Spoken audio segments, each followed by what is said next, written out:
please. One Charlie, take one. Marker.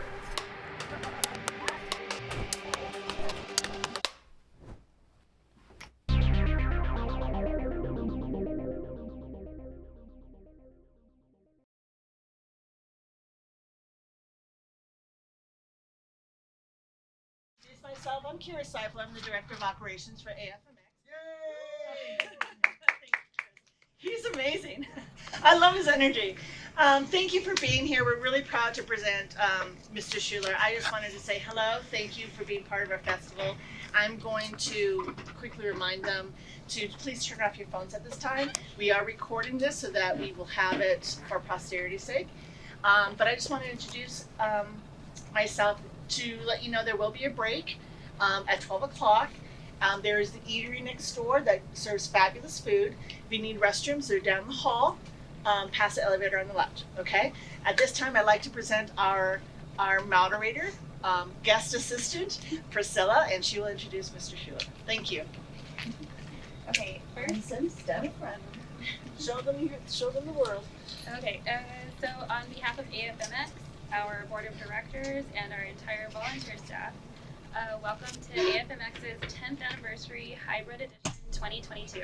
We would like to thank our presenting sponsors: AFME Foundation, Albuquerque Film Office and Film Liaison Cindy McRossin, Albuquerque the Magazine, Bernalillo County Commissioner Stephen Michael Casada, Breza Terrena Italia Olive Oil, Comcast NBC Universal, iHeartMedia, Inspirato Productions, Larry Schwartz and Wells Fargo Advisors, Jouska Road Productions, M. Tucci's Bar Roma, Real Solutions Airport Meet and Greet Service, Sukmani Designs, Sunny 505, the Baker Law Group, University of New Mexico Film and Digital Arts, Venturi Realty Group, Quiet Media, and Yamaha Entertainment Group. We are delighted you could join us today for the Masterclass in Documentary Filmmaking. And now I'd like to introduce our guest speaker for today's panel. Chris Schueler has created over 100 television programs in the past 25 years that have garnered multiple Emmy Awards and have been broadcast throughout the country and around the world. Focusing on educational and social issues, Mr. Schueler's documentaries and video projects have raised public awareness and impacted public policy nationally and internationally. His programs have ranged from global warming solutions to mental health stigma and included topics such as date and domestic violence, teen pregnancy prevention, AIDS, alcohol, gambling addiction, and opioid abuse. All the happy stuff. Most recently, his project, Vaccination from the Misinformation Virus, has broadcast throughout the country on PBS. Mr. Schueler also trains journalists in creating social issue documentaries and social media outreach in Asia, the Middle East, Central America, and throughout the U.S. So, Mr. Schueler. Yay! Yay! Thank you. Thanks for being here. This will be a lot of fun. You made it. Good. So you have all varying skills. I wanted to, first, before I do all this, there's all sorts of different kinds of documentary production. And I want to tell you my take on it, because that's where all this is coming from. And it's not the end all be all, and there's a lot of different ways to do this. So this is just one way out of a bazillion ways to do documentaries. And I have a lot of friends who do documentaries totally differently than I do. So this is just my method and my use, and hopefully it's helpful to you. And my reason for doing it this way is I want to create change. My whole goal is to create change in the world, positive change. So I do social issue documentaries, and I focus on what is the change we're going to create, how we're going to create it, and how do we create it. And so there's a lot of things you have to go through to get to that point. And frankly, a good example is the Vaccination from the Misinformation Virus film that she talked about. It's the last one we did. It came out a year ago in July, and that film was an effort to encourage people to get vaccinated, basically, and to further help people change from being anti-vax to understanding how vaccines work and maybe getting vaccines. So that was the real point and goal of the project. So who was the target audience? Real broad, right? People who don't want to get vaxxed or don't understand vaccines or all that. So a PBS documentary, 1 hour special that airs in 70 PBS markets, 7 of the top 10 markets, multiple times. Does that do any good at all? Is that the target audience? Probably not. We're probably preaching to the choir. But that wasn't the project. Project, yes, was a 1 hour PBS special. But what we did was broke it down into 35 short videos used by pediatricians, PTAs, doctors, family physicians all over the country, and put out on social media. That's where the crux was. There was a shortened version of the documentary, 20 minutes long, that was given to every PTA in the country so they could show it to their PTAs. That's where the impact was. Why did we do the television special? The big thing? Because that's how I could get the money for it. Because people wanted to give money and get their name on a PBS national special. Fine, good for you. Win an award. Great.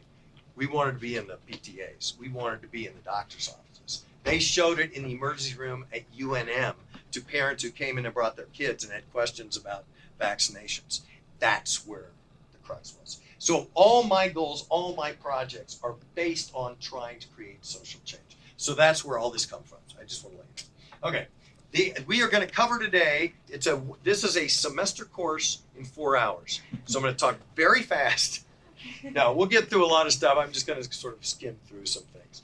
I may be teaching the course this is the fall, right? So next spring at CNM. If not next spring, then next fall, a year from now at CNM. I do it on Wednesday nights. We're going to talk about what is a documentary, how you use think tanks, how you target the audience, how you create a treatment in the production book. That's going to be the first set. After the break, we're going to go into budgeting, fundraising, how you get money, which is a big thing, and I'll spend some time on that because that's usually what people want. Pre-production and interviewing techniques. After the lunch break, we're going to be talking about audio, again interviewing because that's really important. Chad Brummett will help us with all that, I'm sure, and so will Crystal. We're going to talk about interviewing, then we're going to talk about being on location. I'm going to spend a lot of time about writing, right? Because, I've got a writer here, the writing of documentaries is different than anything else. It really is. And we'll talk a lot about that. I'll give you a lot of good ideas and tricks and all sorts of stuff on the writing stuff and options for writing and the oral and visual themes. And then after the last coffee break at 2 o'clock, we'll finish up on the writing. We'll talk about post and distribution. So here we go. Welcome. This is in Mexico, hanging out the thing, shooting a guy on a horse. It was so much fun. There was a crazy, this last crazy story. So when we were there, we were in the middle of flipping nowhere. We had flown into Mexico, somewhere, a small airport, taken a truck 4 hours out in the middle of nowhere, stayed at this ranch, and we stayed in the Caballeros, the Cowboys area. There were it was a bunk room with all the cowboys, and there was this 120-year-old cowboy who was the cook for all the cowboys, and he was up at 3 or 4 in the morning getting ready, and he was in this little room with no chimney and a fire, smoky as hell, always cooking in there. I don't know, he never slept. I always wake up at 3 or 4 in the morning, I'm crazy. And I got up and I went in, and the guy is in there, and he's cooking away, and he says, coffee? And I don't know what Spanish is. Si, por favor, coffee. And so he gets coffee. Con leche, he says. I say, si, con leche, gracias. He reaches out the door, there's a goat, and he goes, and it was the best latte. It was great. Anyway, okay, let's go. Next one. Okay, we're not going to do that. Go next one. So here's the question. And I know it seems silly. Anybody got an idea? I mean, what is a documentary in general? What are we doing with the documentary? What are the different kinds of documentaries that can be produced? What do you think? What do you think? What's a documentary for? Do you watch documentaries? Filming the world How it is. To document something. How it is. Absolutely. That was the initial stuff. What are the reasons? Yeah, what do you think? One of them is to inform people about the stuff that's going on in the world. Yeah. I think that's the crux, isn't it? And to inform people in a way that will engage them, because look at the options they have to watch, right? They, especially, God, on PBS, I mean, we got a lot of viewership on vaccination for the misinformation virus, mainly because of the title. And the title's really important, right? And we inform people, but not the right people on PBS, because most of them are sort of left-leaning and most of them are older. So that wasn't the target audience. But it's to inform, it's to show the world. We could go on and on. Go ahead, next one. This is, I just want to spend a second on this. Two different things, right? There's truth and there's honesty. And it's interesting. So we have a couple of people from Channel 13, Crystal and Chad Brumman here, Crystal Gutierrez. And you guys deal with this every day because you've got to put something out to the public that says something. Now, is it truthful? It can be very truthful and not at all honest. For instance, they wouldn't do this. But if I were a reporter and I really didn't like the mayor, and I go to the mayor and I have an opportunity to interview him, and you're the mayor, and I say to you, Mr. Mayor, Mrs. Mayor, did you use cocaine this morning? Did you? No, okay. So you deny using cocaine. Okay. Now I go back, and the headline is, Mayor denies using cocaine. And that's honest to God's truth, isn't it? It's truthful. Not very honest. You see? You see what happens there? No, and the same thing can happen visually. And I remember this, actually. This is years ago. This is in the 80s. I was in the newsroom. Somebody, a reporter was asked, or a photographer was asked to go out. One of the legislators had been in a wreck. Legislator had been in a wreck on the side of the road. And go out and spray the wreck. Meaning go out and just shoot some stuff and we'll do a voiceover on the news about this wreck.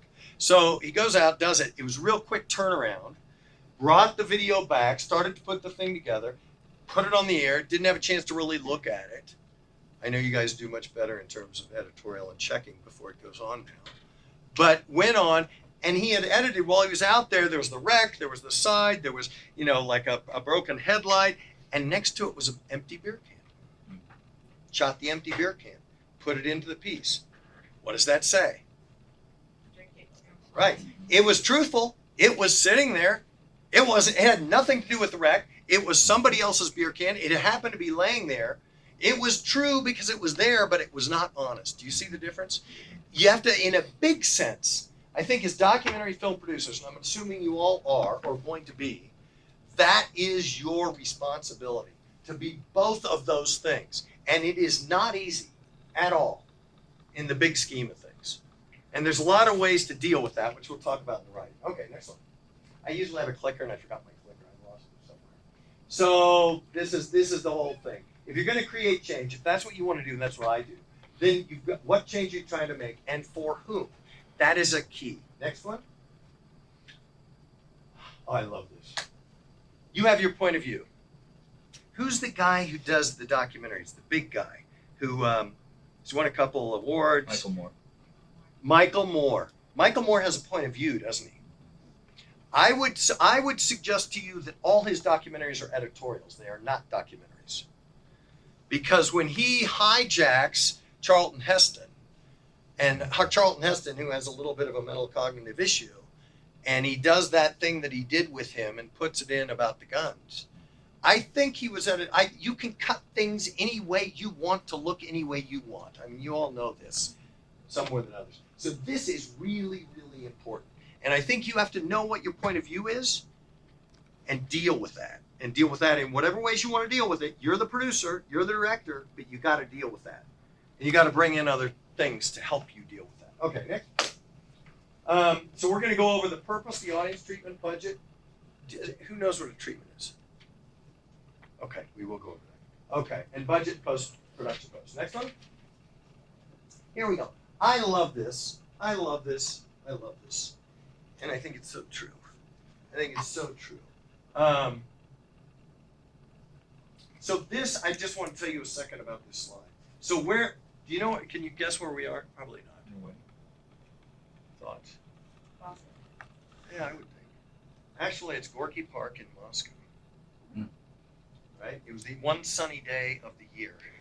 And by a sunny day, everybody has a wedding because it's the only day they can have it. They just wait for the sunny day. Zillions of weddings going on. The guy to the left is, in fact, the head of the Nuclear Regulatory Commission of Russia. Mm. He's not supposed to be there. If they knew he was there, he probably wouldn't be around for a while. We were doing an interview with him about Pete Domenici. It's a long story. It's Shake Dog.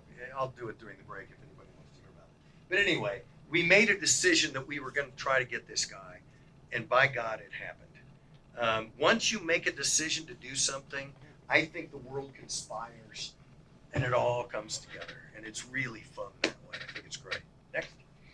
I'm sorry I'm sitting down. My arm is falling apart, and I'm wounded. So the pain, don't underestimate this. Whatever you decide to do, you've got to be so passionate about it, because during your journey to make this thing happen, there will be at least a dozen and more likely 24 times that roadblocks will hit you in the face. And you will have to figure out a way to get past the roadblock or around the roadblock or through the roadblock. Or most people, I'd say 90% go, I guess it's not going to happen. We're done. And that's what happens to a lot of documentaries, believe me. So your passion is really crucial. Go ahead. So 3 parts of production. What are they? What's one part? Purpose. No? Pre. Passion's good. Pre-production. Who said pre? Oh, she wins the car. Pre-production, and then Production. and then Post. beautiful. Okay, next. This is the main difference between documentary and narrative film. Anybody know? There's a lot of differences, but there's a main big difference.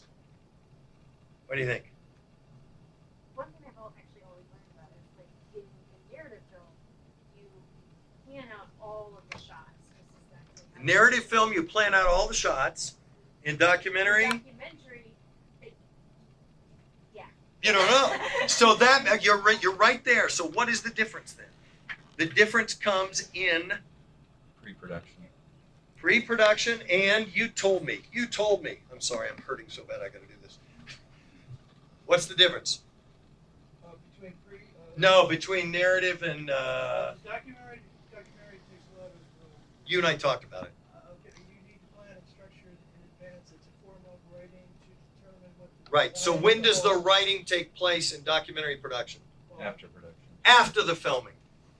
That's the difference. Narrative film, I look weird there. Narrative film, you write the thing out and then you structure it out and you know your shots and you have the stuff, right? And then you go in and you do it. You have the actors say the words.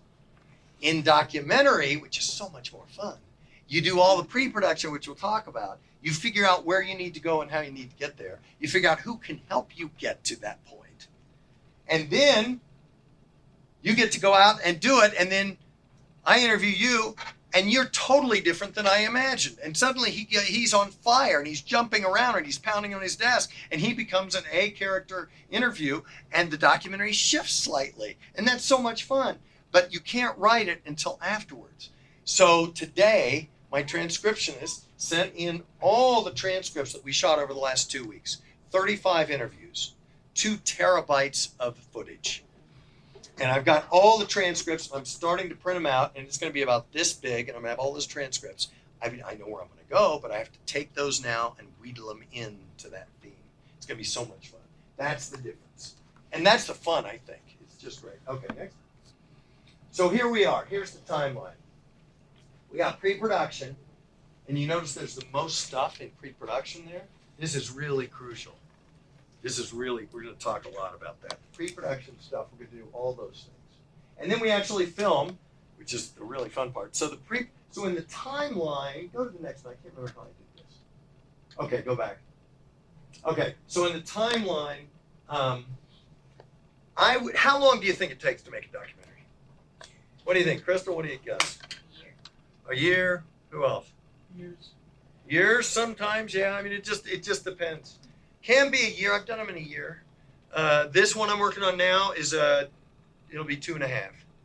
It'll be 2.5. But the vast majority of that time, I spent 1.5 years researching and doing think tanks and getting information and figuring out the budget. About 1.5 years, all in the pre-production end of it. And then the filming took place over how many days? This is a 1 hour national PBS special. How many days? How many days do you think? How many days do you think? Guess. Throw out a number. 14. 14 days. What do you think? 100 days. 30. 30 days.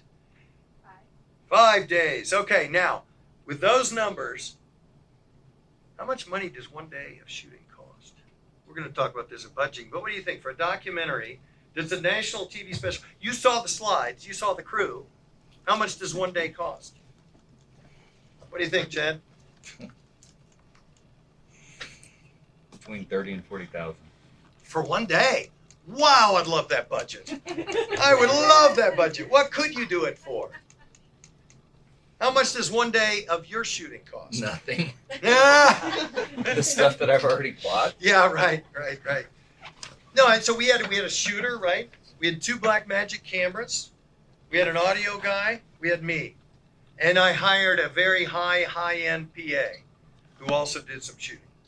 So there were really 4 of us one day. So I budgeted somewhere between $3,000 and $5,000. Right? That includes food for the day. That includes all the stuff, insurance, everything else. That's what I usually budget. We'll go over it in more detail later. But okay, so now thinking that, if we do a 100-day budget at $5,000 a day, that's $500,000. I couldn't get that. Would love to get that. But you can see what happens. So this particular, my documentaries usually run, I shoot them somewhere between 6 and 8 days.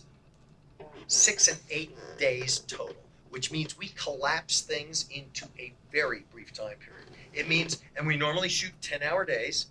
In this case, my crew loves me very much because I pay them immediately. I feed them really well, and they know we can go 11 or 12 hours. And that's usually what we do. That's why my shoulders all screwed up. But that's the way it is. Okay, next.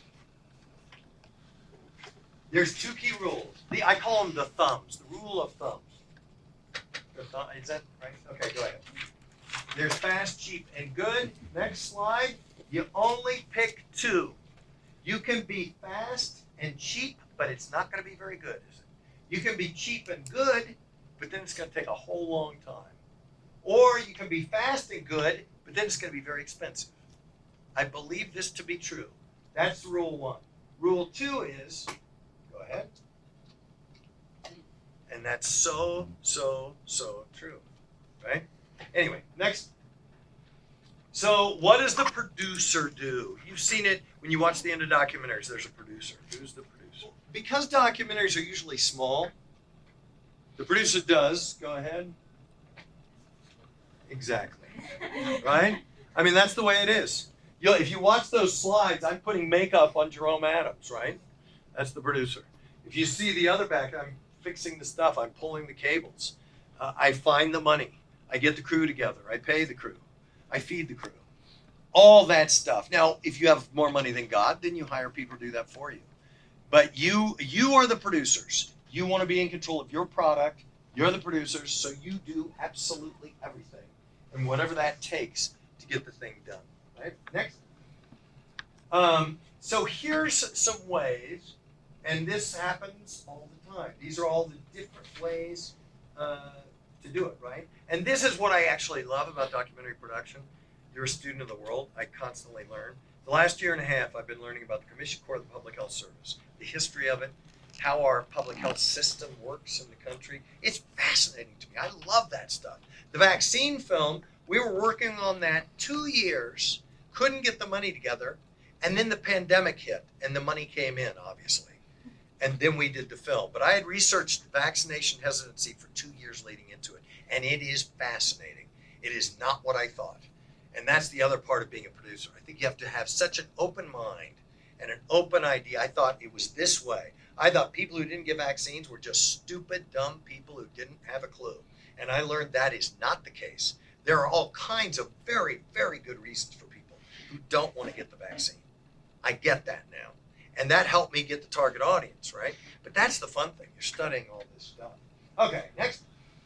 This is the crux of the entire thing of my existence.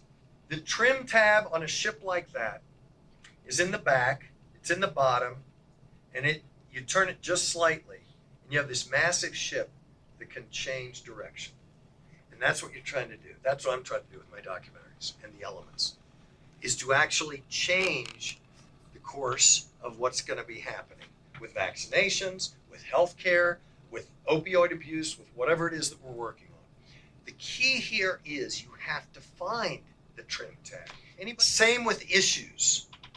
You don't have more money than God. You don't have more time than you have, which is not a lot, I'm guessing, because you all are in other jobs and you want to do documentaries. You don't have a lot of time. So you have to find that trim tab that'll change the course of what it is that you're doing. A good example of this would be, I think 15 years ago, the teachers union came to me, the Albuquerque Federation of Teachers. And Ellen, what's her name?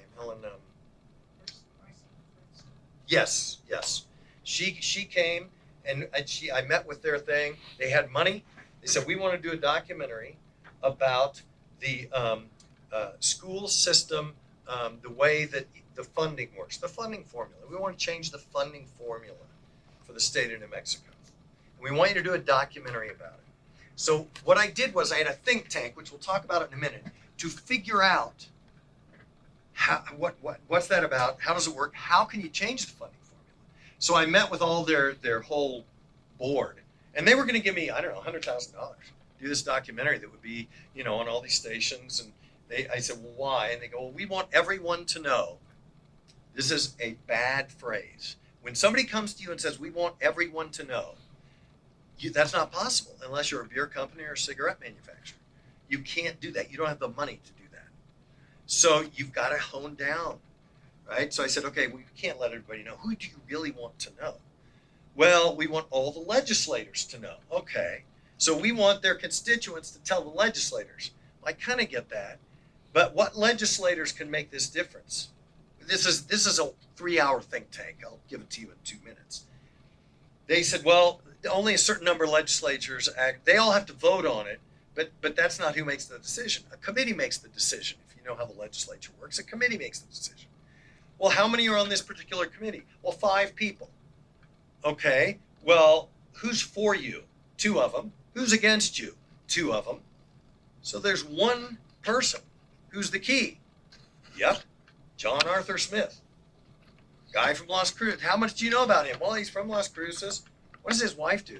She's a teacher. Really? Bingo. And where does he go to church? Well, he goes here. How many kids does he have? Well, he has this.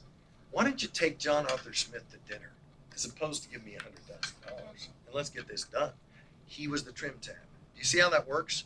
So as you're designing your document, if you're trying to create change, look for the trim tab. I do a lot of work with nonprofits. Find the trim tab. And you got to hone down. There's so many things you want to do. Now you got to hone it down. It's really important. Okay, next. How do you decide? Okay, the audience, the target audience. Who is that target audience going to be? Next. How are you going to distribute it to that target audience? Next. How are you going to get the funding? You got to get the funding. You can't do it for free because as passionate as you are, it's going to be too hard. It's just going to be too hard. You got to get money to do this. Next. How do you decide? You got to have visuals. All these things work together, but all these things are crucially important to think about before you go. Okay, next one. And then you got to have your passion and your purpose, and that will relate to everything else. Is this helpful? I'm just yammering here, trying to get through. Usually we do all the Q&A and stuff. We'll have questions. Okay, go ahead. So this show was about paralysis. You know Cody Unser? The Unser family, the Unser racing family. Cody was paralyzed at 12. And it's interesting. What an interesting juxtaposition. Her father, her grandfather, her uncle, they all raced. Speed, right? And she's in a wheelchair. You got that real juxtaposition. And she came and said, I really want to do a documentary about what it's like to be paralyzed. Why? I want everyone to know, bad answer, right?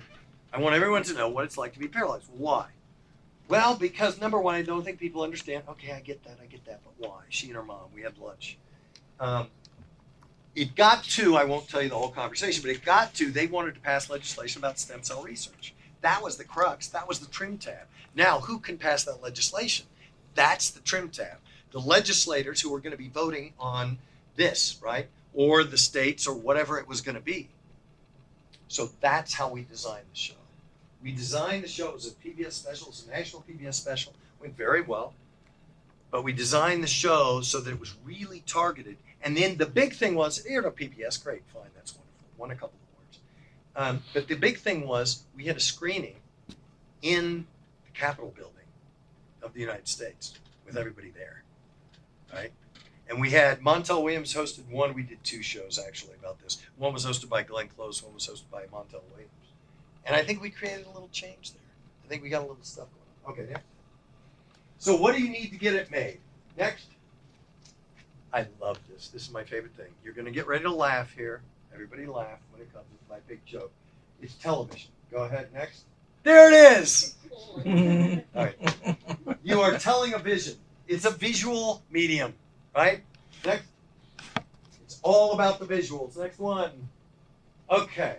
You know Emmett Till? You know the story? Some of you do. Some of you may not. So Emmett Till was a young black child, 14 years old, 1955.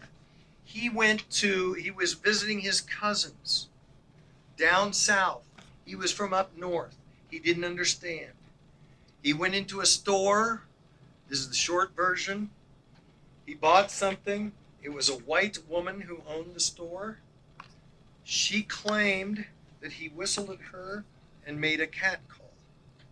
That's not confirmed. Her husband got two guys, tracked down Emmett Till, beat him, drowned him, and that was the story of Emmett Till. His mom decided she would have an open casket, and Jet Magazine was allowed to come in and take pictures of this poor kid. And that picture, that visual image, in my opinion, launched the civil rights movement. 1955. One picture changed the course of our country, I think. I really believe that, right? Normally I'd go and show you the whole story, but go to the next one. So thinking about this is the power of pictures. This is what you're going to do. You're going to get a lot of stuff as producers. This is really the power. So what comes to mind when you think of George Floyd? You know the picture, right? You can see it in your head. It's right there. Everybody has the same picture. Next. You know the picture. You know 3 or 4 pictures. And that's what tells the story. Next. What comes to mind when you think of the pandemic? Do you have the pictures that pop in your head? Isn't that interesting? That really you've got to keep that in mind.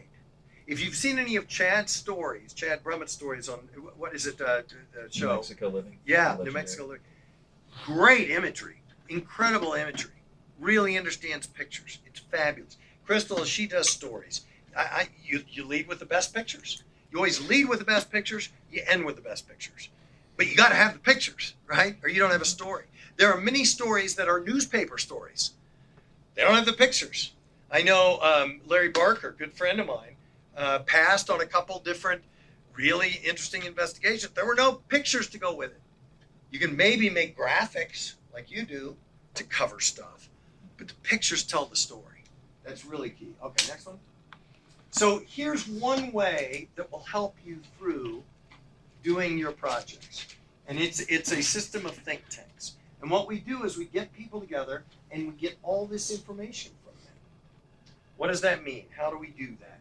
We can get background, we get funding, we get visuals, we can get experts, we can get partners in all sorts of different ways.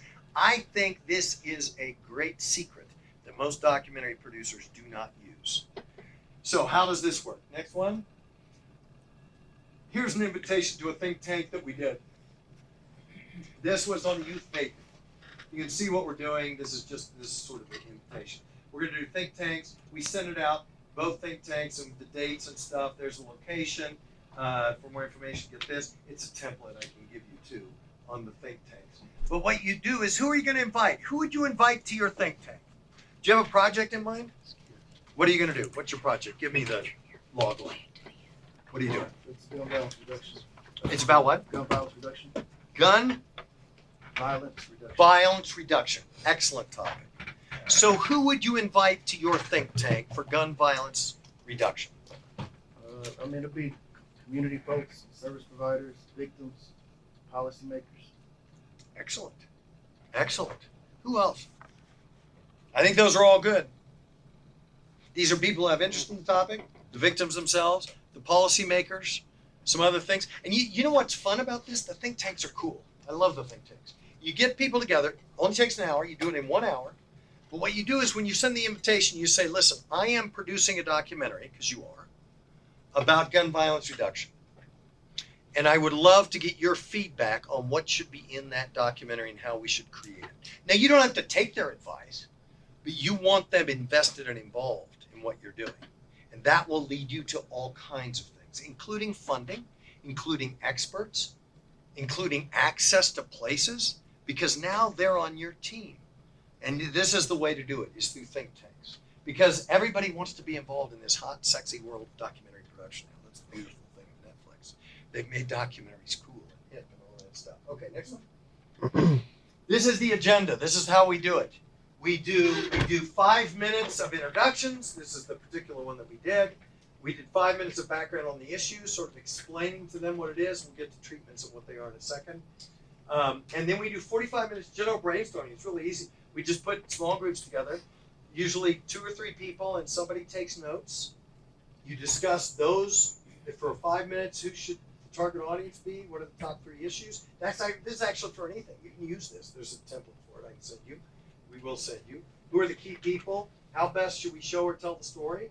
And what other video tools should we use to create that would help? That last one there is really crucial. What other video tools can we use to create that would help?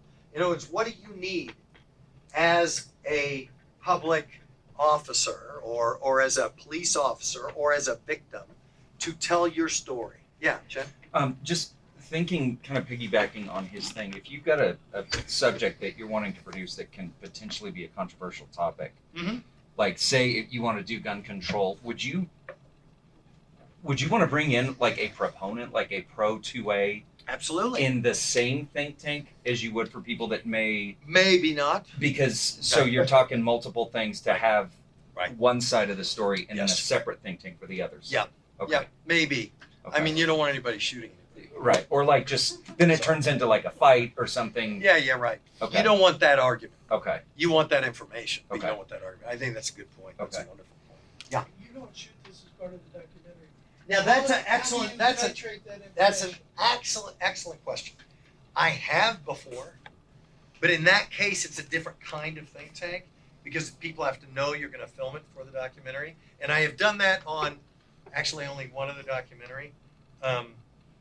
Because depending on the visuals, again, I mean, you got to be hot and hip and cool. It's got to engage people and all that stuff. And if you think that's important, or you want to gather that information that way, but then you've got to let people know, and then you've got to light it, and you've got to, I mean, there's a lot to that, obviously. But you can. Who's listening to this group? Well, they are, so the individual, when we break into the small groups, there's 2 or 3 people. And the reason we do that is if you do big group think tanks, nothing gets accomplished. Because, Crystal has a few words, you have a few words, you have a few words, you have a few words, and we're out of time. And not everybody gets to talk. I want small groups where everybody gets a chance to have a say. And I want that note taker there to just type down verbatim what they have said. And then what you do is you take those as a producer. I found this incredibly effective. You get clues on visual themes. You get clues on experts that you didn't know about. You find people who can help you tremendously. You can find somebody who knows somebody who can give you money. And in New Mexico, I tell you this, you can find money. I have found over $100,000 every single time without fail, with no problem, on every documentary here in New Mexico. The vaccine film was a national special. The national people I was working with out of Phoenix found $100,000. In New Mexico, I found $100,000 to match that $100,000. We had $200,000 for our budget, which is not a bad budget. Seems like a lot. Now, and just as an aside, that sounds like a lot of money, but when you are producing and you're going to create your own LLC to do this, some of you already have, you're going to have to spend on insurance. You're going to have to spend on taxes. You've got to count on a third of that money, a third to a half going that direction. So when I have 200,000, I really have 100,000. And if you have 100,000, you only really have 50,000. And that's the way it works, unfortunately. It's really sad. Okay, let's go to the next one. And the think tanks, your goal is to develop this really clear focus on the direction of the documentary. You will find there are thousands of ways you can go. Crystal, when you've gone out for your stories, how many times have you gone out, started interviewing people, and you could have gone 50 different ways? Every time. Because there's so many options. And you've got to find that thread, that through line that's going to hold your documentary together. With the public health thing, holy mother of God, I could do, after interviews, I could do a 12-hour series, no doubt, to talk about how the insurance companies work, to talk about why the Surgeon General is now an appointed political position and why that harms our country's health. I could talk about, there's thousands. So you've got to develop your clear focus and you've got to follow that all the way through from beginning to end. Okay, next. All right, so you find your topic within a topic, and the topic within that topic. And that means, I'll do one example. Usually we break into small groups and do this. Let's talk about your gun violence prevention. So that's a big topic. What area could you explore with that? Give me, somebody think of one example of one area you could talk about with this. Access to people under 21. Okay, access to firearms for people under 21. Sure, that's one whole documentary. Why that happened, how the laws changed, what's going on. What's another one? Children accessing guns in their homes. Should parents lock them up? Why don't they lock them up? How many kids die every year? And that's one whole area, right? What's another one? Do you see how this happens? So you've got to hone that down to the through line. And part of that's going to be, what do you want at the end of this? At the end of the day, if everything happened perfectly, what do you want to change? Safer communities, In what way? less gun violence. That's a big, wide thing. Can we get smaller? Let's say, how would that happen? Well, hopefully this is used as a training tool for other cities and communities that are, employing strategies to do that. Who would use this tool? Cities, municipalities that have the money to fund grassroots efforts. How would they use the tool? And I'm asking you these things. These are things I want you to ask yourself. Because once you get honed in, there's a friend of mine who did a book on gun violence in schools. That's another whole thing, right? Yep. Other than just, out there in schools. How does this work? How does this happen? And who needs this tool? And how does it work? And his line was, we want to actually create training tools for schools and superintendents so they know how to harden their school targets. Now, I don't know whether you believe in that or not. But this is a very specific area made for a very specific group and can get very specific funding because he's got it honed down to that one point. And it's about gun violence, right? It's that big topic, but it's this one thing. Do you see how this works? So that's really important. Okay, go. All right, now we get to the crux. Who is the audience? But Sam would always ask when I called him to pitch something, he said, well, who's the audience? And why would they be interested? And this is not a vacuous question. This is something you really need to think about. Why would they be interested in your topic, right? And this gets to your goal and purpose, and then you've got to think of the primary target. And it gets back to trim tab. Do you see how this all works? It gets back to trim tab. Ideas on target audience here. Doctors, to think about this as a modality to treat scuba. Therapists, yes. Right. Then there was a subversive part to this. The subversive part was, and that's my middle name, Chris Subversive Schueler. The subversive part was, we wanted the VA to fund more research about this. So it was a PBS special. There were elements that were pulled out that were used for doctors, for patients, for all this stuff.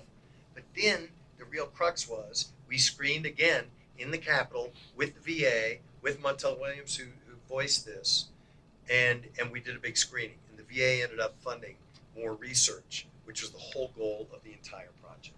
The treatment, I told you to tell you this. This is what you need to do initially. You need to create a treatment. It's the distiller of information. There will be a template that I will send you. Go to the next one. It is based on your research that you've done on the project. You've done 6 months worth of research or whatever it is. Go ahead.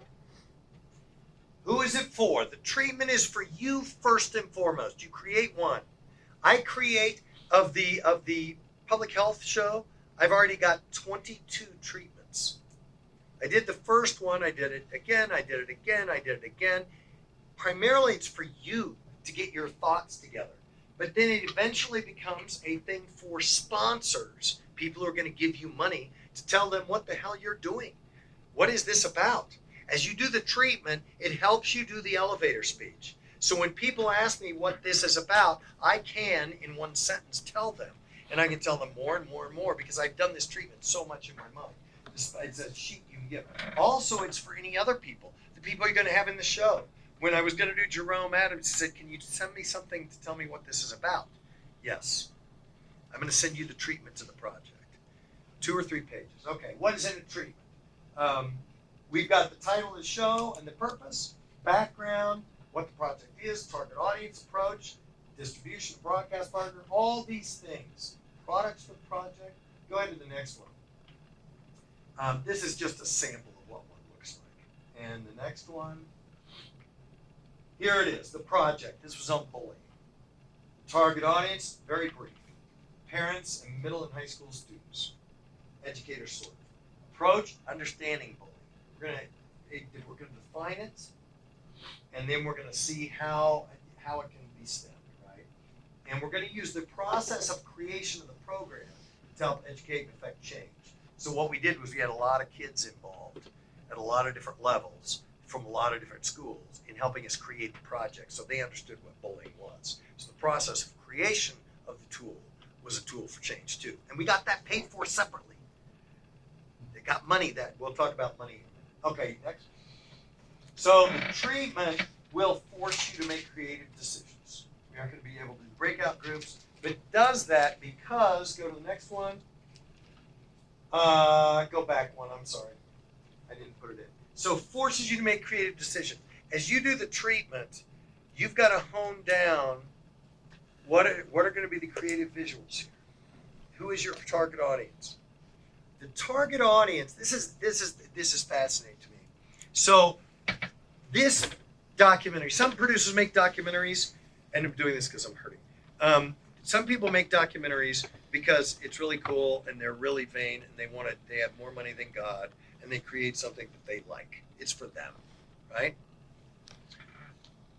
My documentaries, and hopefully your documentaries, are made with a purpose. So the purpose is the trim tab, the target audience, that one group. So it has to be made for them. So it doesn't matter whether you like it. It matters whether they like it. We did one on opioid addiction. The target was parents to understand the signs and symptoms and that it can hit anybody and how kids get addicted. It was primarily for parents. There was a secondary audience that were students who could understand when they were athletes, when they break their arm and they go into the ER and they give them OxyContin, they could get addicted. They needed to understand that. So part of it was parents, part of it was students. We did the show. We did the whole show on a roller coaster because the think tank, all these terms came up with parents whose kids were addicted. The whole thing was a roller coaster ride. They'd get off, they'd get on, they'd get off, they'd get on. It was a horrible thing. We shot the whole thing at Cliffs on a roller coaster. We did the premiere. I had sponsors out the wazoo from all these different areas. One of the sponsors came up to me, this 60-year-old guy. I'm older, but he felt old to me. He came up and he said, "Man, I didn't like that at all." And I said, "Really?" "I don't care." And he looked at me like, "What the hell? I gave you money." And I said, "Let me explain. Are you addicted to opioids?" "No." "Are your kids addicted to opioids?" "No." "Who do you think this is for?" He said, "Oh." I said, "I don't care if you like it. I care if they like it. I care if they want to watch." It was stuff, I mean, I wouldn't have done it if it was for me. It has to be for the target audience. So your visuals, you have to get into your target audience's head. There's this whole psychological thing. What are they going to watch? And this was fascinating for the show I'm on right now. I was told, Vivek Murthy, who I told you about, right? He's not very good. His interview did not go well. He had this rote answer that is not going to engage anybody. That I didn't like it. It was horrible. My crew said, God, he's the worst interview we had. Don't tell anybody this, but he's awful. Yeah. And most of the people in the Commission Officers Association don't like this guy. They said, yeah, you don't want to use him. When I told them I was interviewing him, they're like, why are you interviewing him? Well, the reason I'm interviewing him, who's our target audience? Our target audience is senators and congressmen who don't understand why they should be funded. They try to cut them every year out of the budget. And the more I've learned, that would be a drastic mistake for our public health system. A drastic, horrible mistake. So I want senators and congresspeople to know, well, Vivek Murthy has been approved by the Senate. Somebody liked him. He better, by God, be in the show, because he will have whatever he says they're going to hang their hat on. So I need him in the show, even though I don't like him. Does this make sense? So it's always about the target audience. Okay, next. Right. Oh, in the project treatment, you're going to put the timeline. I highlighted that because, next one. You can do the timeline like this, where it's very specific. Like this was for whatever show this was for. And this was the timeline. It was very specific, right? Or you can do the timeline like this. Go to the next one. And this is probably a better one. Why? Because we aren't specific. We tell them it's going to be 4 months, 3 months, 2 months, 3 months, 1 month. So it's going to be about a year timeline. And that way, when you're talking to people, you're not obligated because you don't have all your money yet because you're not sure when you're going to start, unless you are, then you can be specific. Okay, next. And then here's the key on the timeline. We'll talk more about this when we're talking about fundraising. This is really key. The products of the campaign. Everybody does a documentary. It's going to be this documentary. That's what I'm creating. No. You're creating a campaign. Much more than a documentary. And this is how you can get funding. Go ahead. Next one. So, here's some of the products of this show called All Guts, No Glory, which is about women in basketball, professional basketball. We've got, as one of the products, the Gala Premiere event. We got the Premiere Theatrical Cut, the Premiere Broadcast Cut. We've got an assembly lift out. It's going to be 20 minutes long. It's going to be used for assemblies in high schools to show girls they can be in professional sports. We've got a Hall of Fame lift out that we're going to do for installation in the Basketball Hall of Fame. We got personality-based features, 10 of them. We've got social media videos, informational promos. And then we're going to bring in some of the people who are in the show to do pep talks for these girls. Right? We've got a website we're going to create. We've got a social media thing. We've got a viewing guide. Then we've got news package elements that will be used so newscasts can just pull out pieces. Look at all the products of the campaign. The reason this is important is you can sell each one of these individually. That's how we've done it here in New Mexico. I don't need $50,000 from the car dealership. I need $5,000 from the car dealership to fund the website development. Oh, I can do that. I need $1,000 so we can create one 15-second promo. Okay, I'll fund that for you. I get you. In addition to funding that, I'm going to put your name on the end of the credits too. I'm going to put your name on the beginning of the credits. You see how that works? Then you get these little pockets of money all the way up, and then you got your $100,000. It is doable. It's honest to godly doable. It works well with these products. That's sort of the secret of the whole thing. Next one. Here's what you have in your treatment. So you got your project background, which is sort of the first thing that brings them in, which are the stats and stuff. Then you've got the purpose of the project, so that people understand how bullying works. So people understand that faith is just as dangerous, if not more so. What is in the production book? Go to the next shot. You start, if you haven't done it, start it now. You probably have in your computer already, but do a physical book. Go to Staples and get a freaking book and put into it, go to the next thing, these things. This is what you need. And the more as a producer, if you're not anal in terms of organization, become anal in terms of organization. The more organized you are in your production book and in your computer, that should match your production book with those titles in files, and then titles after that. The more organized you are, the less money you will spend, the more money you will make. Because I want you to make money. You've got to make money. You've got to eat. You've got to live. You've got to do all those things. If you've got to do it for a living, you've got to do this stuff. So be really, really organized. I can go back now. If you tell me, okay, in your vape show, who was that expert that you interviewed at the University of San Francisco? In 3 clicks on my computer, about 5 seconds, I can say, oh, that was Dr. Hoovus, Duvus, and Wingus, and here's his email. You've got to be able to do that. If it takes you 2 hours, you've wasted so much time. You know? Okay, next. You start with your file in development. You move it to the book. You build as you go. You keep track of everything. Everybody you meet, get a card from everybody. Get that connection. Don't think you're going to put it down later. Put it down now. Put it in your book. Go ahead. I love this. Plans are worthless, but planning is everything. And that will get to the production schedule. Just go ahead. Here we go. You're not going to share your production book because you don't have one yet. Botswana was really interesting. I have a story about hippos, but I won't go there. Go ahead, next. All right. This is why I love that. It's so true, isn't it? I just love that. I love that quote. I love that quote. Okay, next. All right. One of the things as you're doing the whole thing, we're going to get to budget in just a second, but you need to determine what your gauge of success is. This is after it's all done. After it's all said and done, that's why I asked you about your gun violence. Where's this gun violence guy? He left. Oh, there you go. What are you trying to accomplish? And people don't usually think past that. Once this show gets done and distributed, in the best of all possible worlds, the show that you're thinking about now, what happens? And how will you know if you are successful? What is that gauge of success? It's not an easy answer, is it? I mean, you can have a big answer like, I want legislation that allows stem cell research. I mean, that kind of was our gauge of success for the Cody show.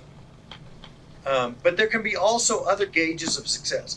Think about that, and then that will inform the other parts that you're working on. I hope that makes sense. Okay, next. The budgeting, and you'll have a template for this too. This is really important part of pre-production. You can do it on your own, all by yourself. I'm going to slide up here just because is that all right? That's fine. Okay. All right, so let's go. Here we go. Next one.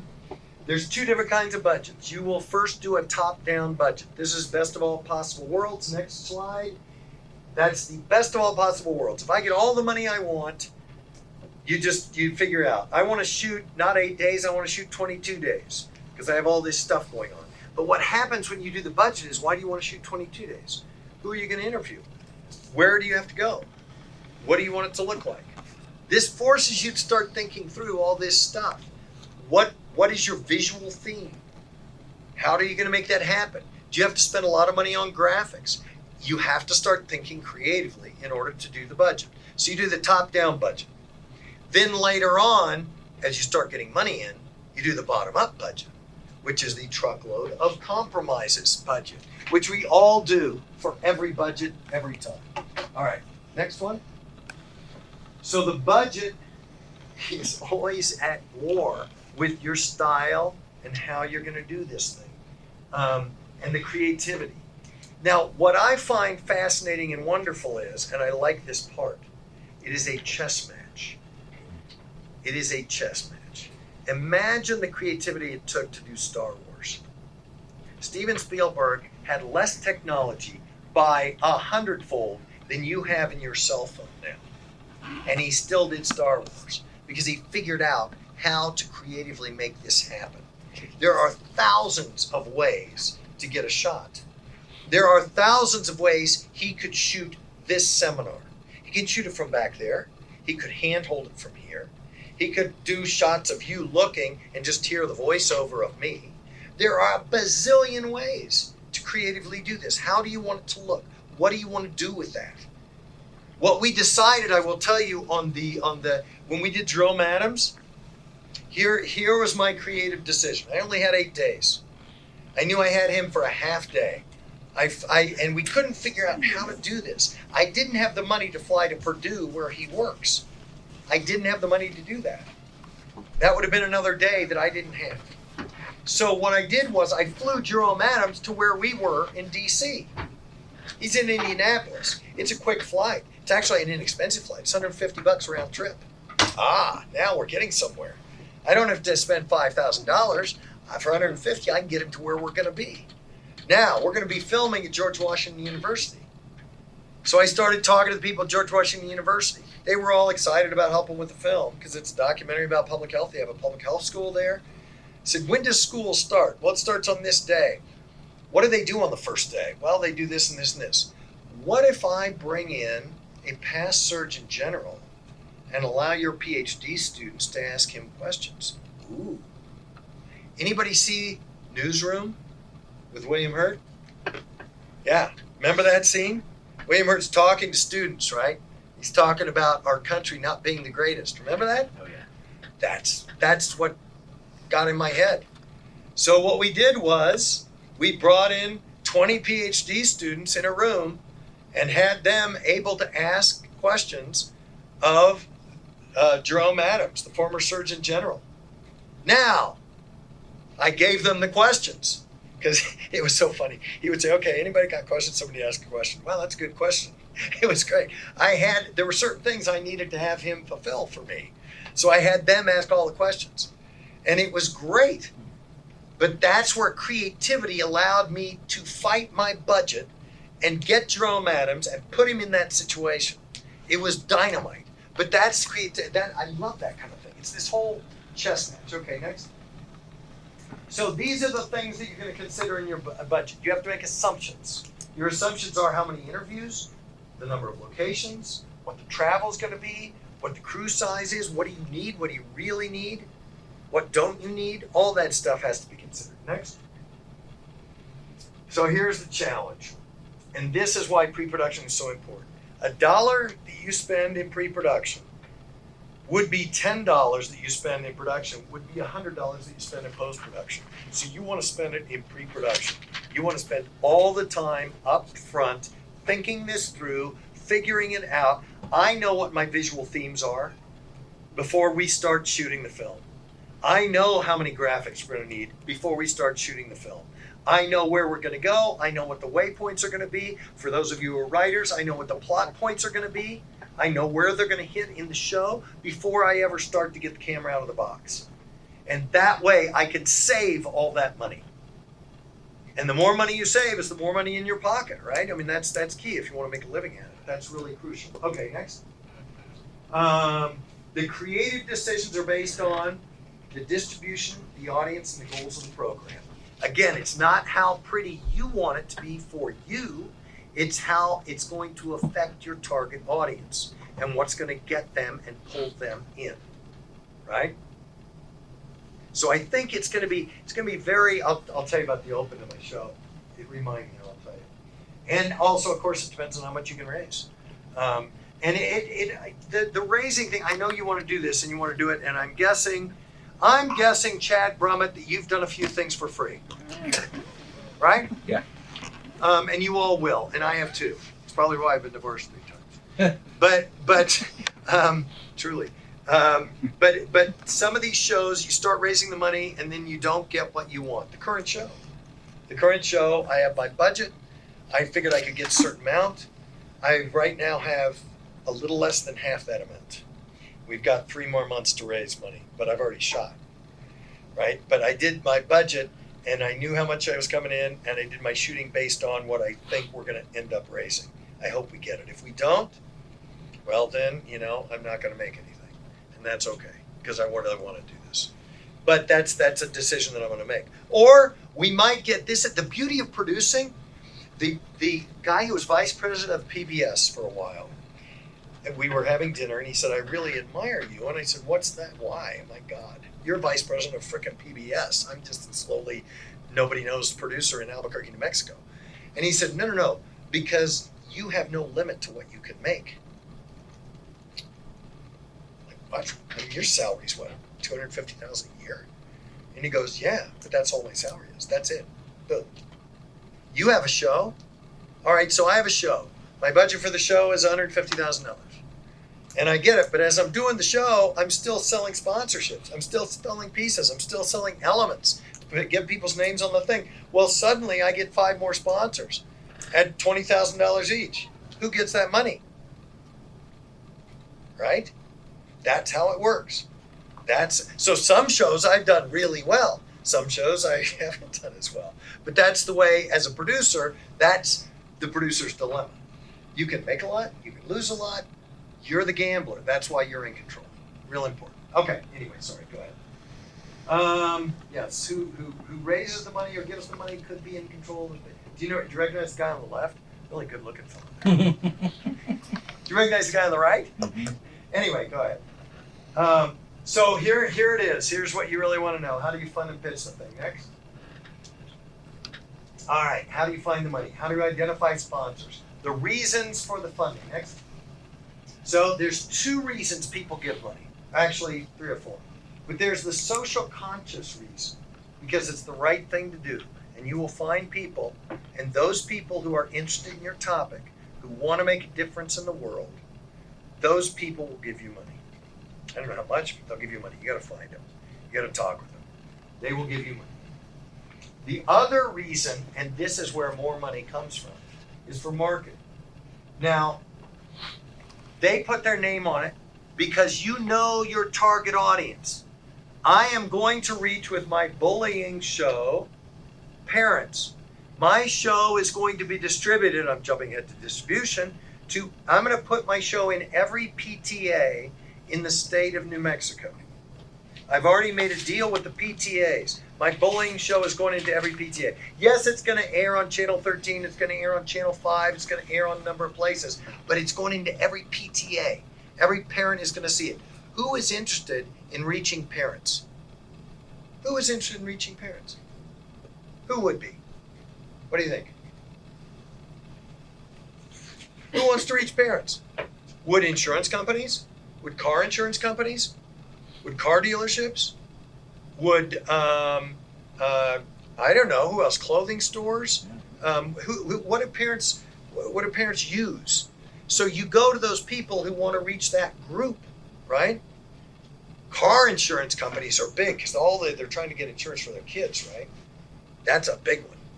But a lot of different people. So market to who is interested in the target audience. You can also market to the target audience themselves. You can market to, so you get the name to the distribution sources. This is going to be on these stations or not. This is going to be in the PTAs. This is going to be in wherever it's going to be in, however you're going to distribute it. So those people who are interested in that distribution mechanism, that can be of interest. Or just because they want their name on a product that goes on TV.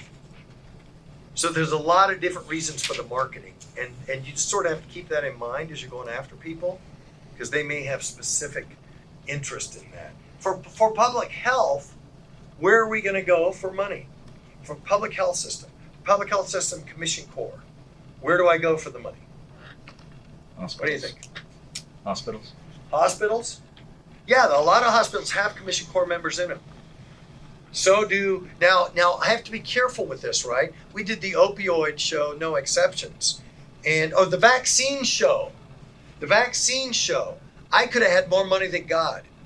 I've been trolled online because I'm in the pocket of Big Pharma for doing that show.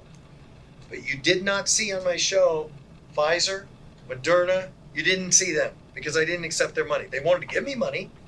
I didn't take their money. Why? Because that then takes away all the goodwill that I've got that this was truthful and honest. Because if somebody who funds this is selling you the product, that's not the deal, right? So there's all those sorts of things. Okay, next one. So who has interest for any reason at all, and you go upstream from the issue. So interest in the issue itself, like gun violence, interest in those who with interest in the issue, the target audience, interest in resources used for distribution to the target. We've already talked about this. Organizations who are trying to reach the target about any issue. There's a lot of different ways to do this. And as a producer, you have to think of that. This is sort of the worst part of the job, unless you like dealing with that. But there's a way to make this easier. And that is, go to the next one, don't ask for money. I rarely ask for money. What I do is I find partners and allies in the project. So when I take people to lunch, or I do a Zoom meeting with somebody, I say, I'm interested in you partnering with me on this thing. I'm interested in having you as a partner.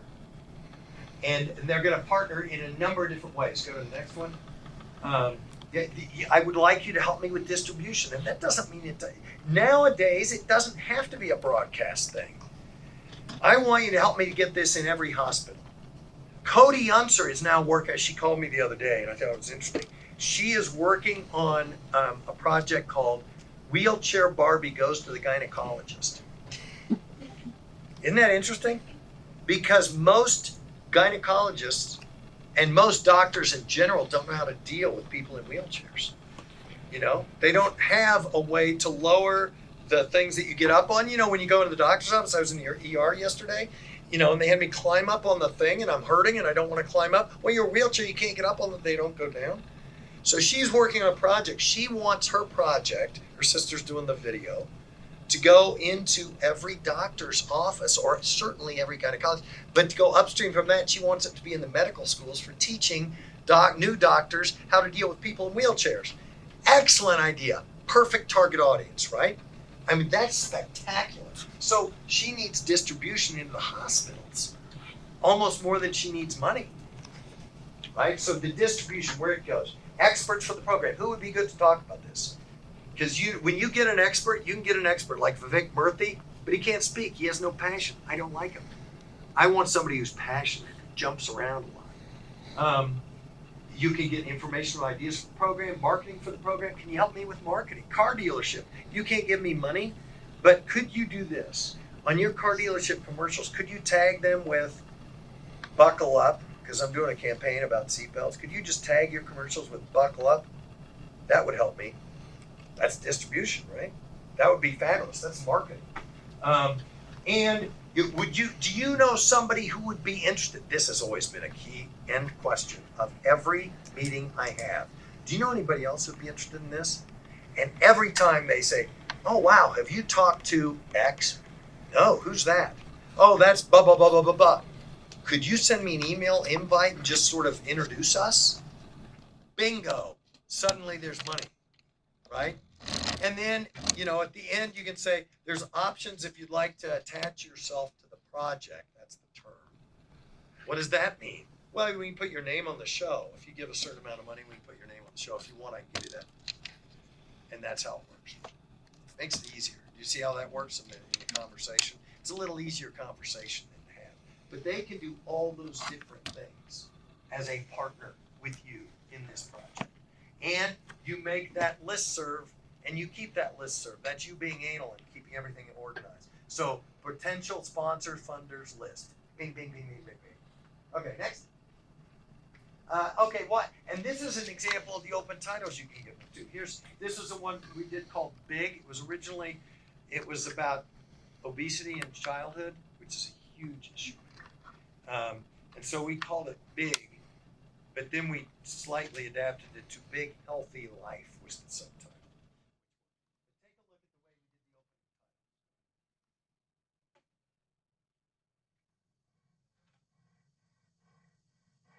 title. Children who are obese become adolescents who are obese, become adults who are obese.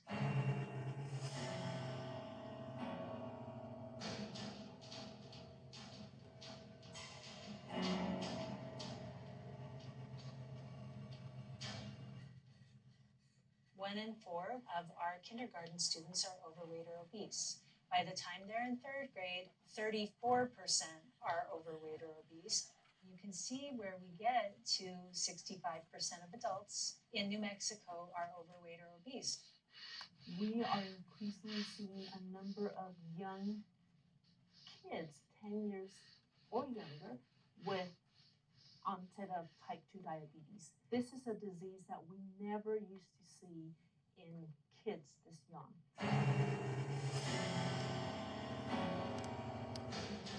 As one gets older, the frequency of diabetes, of heart disease, of all sorts of medical conditions increases in those who are obese.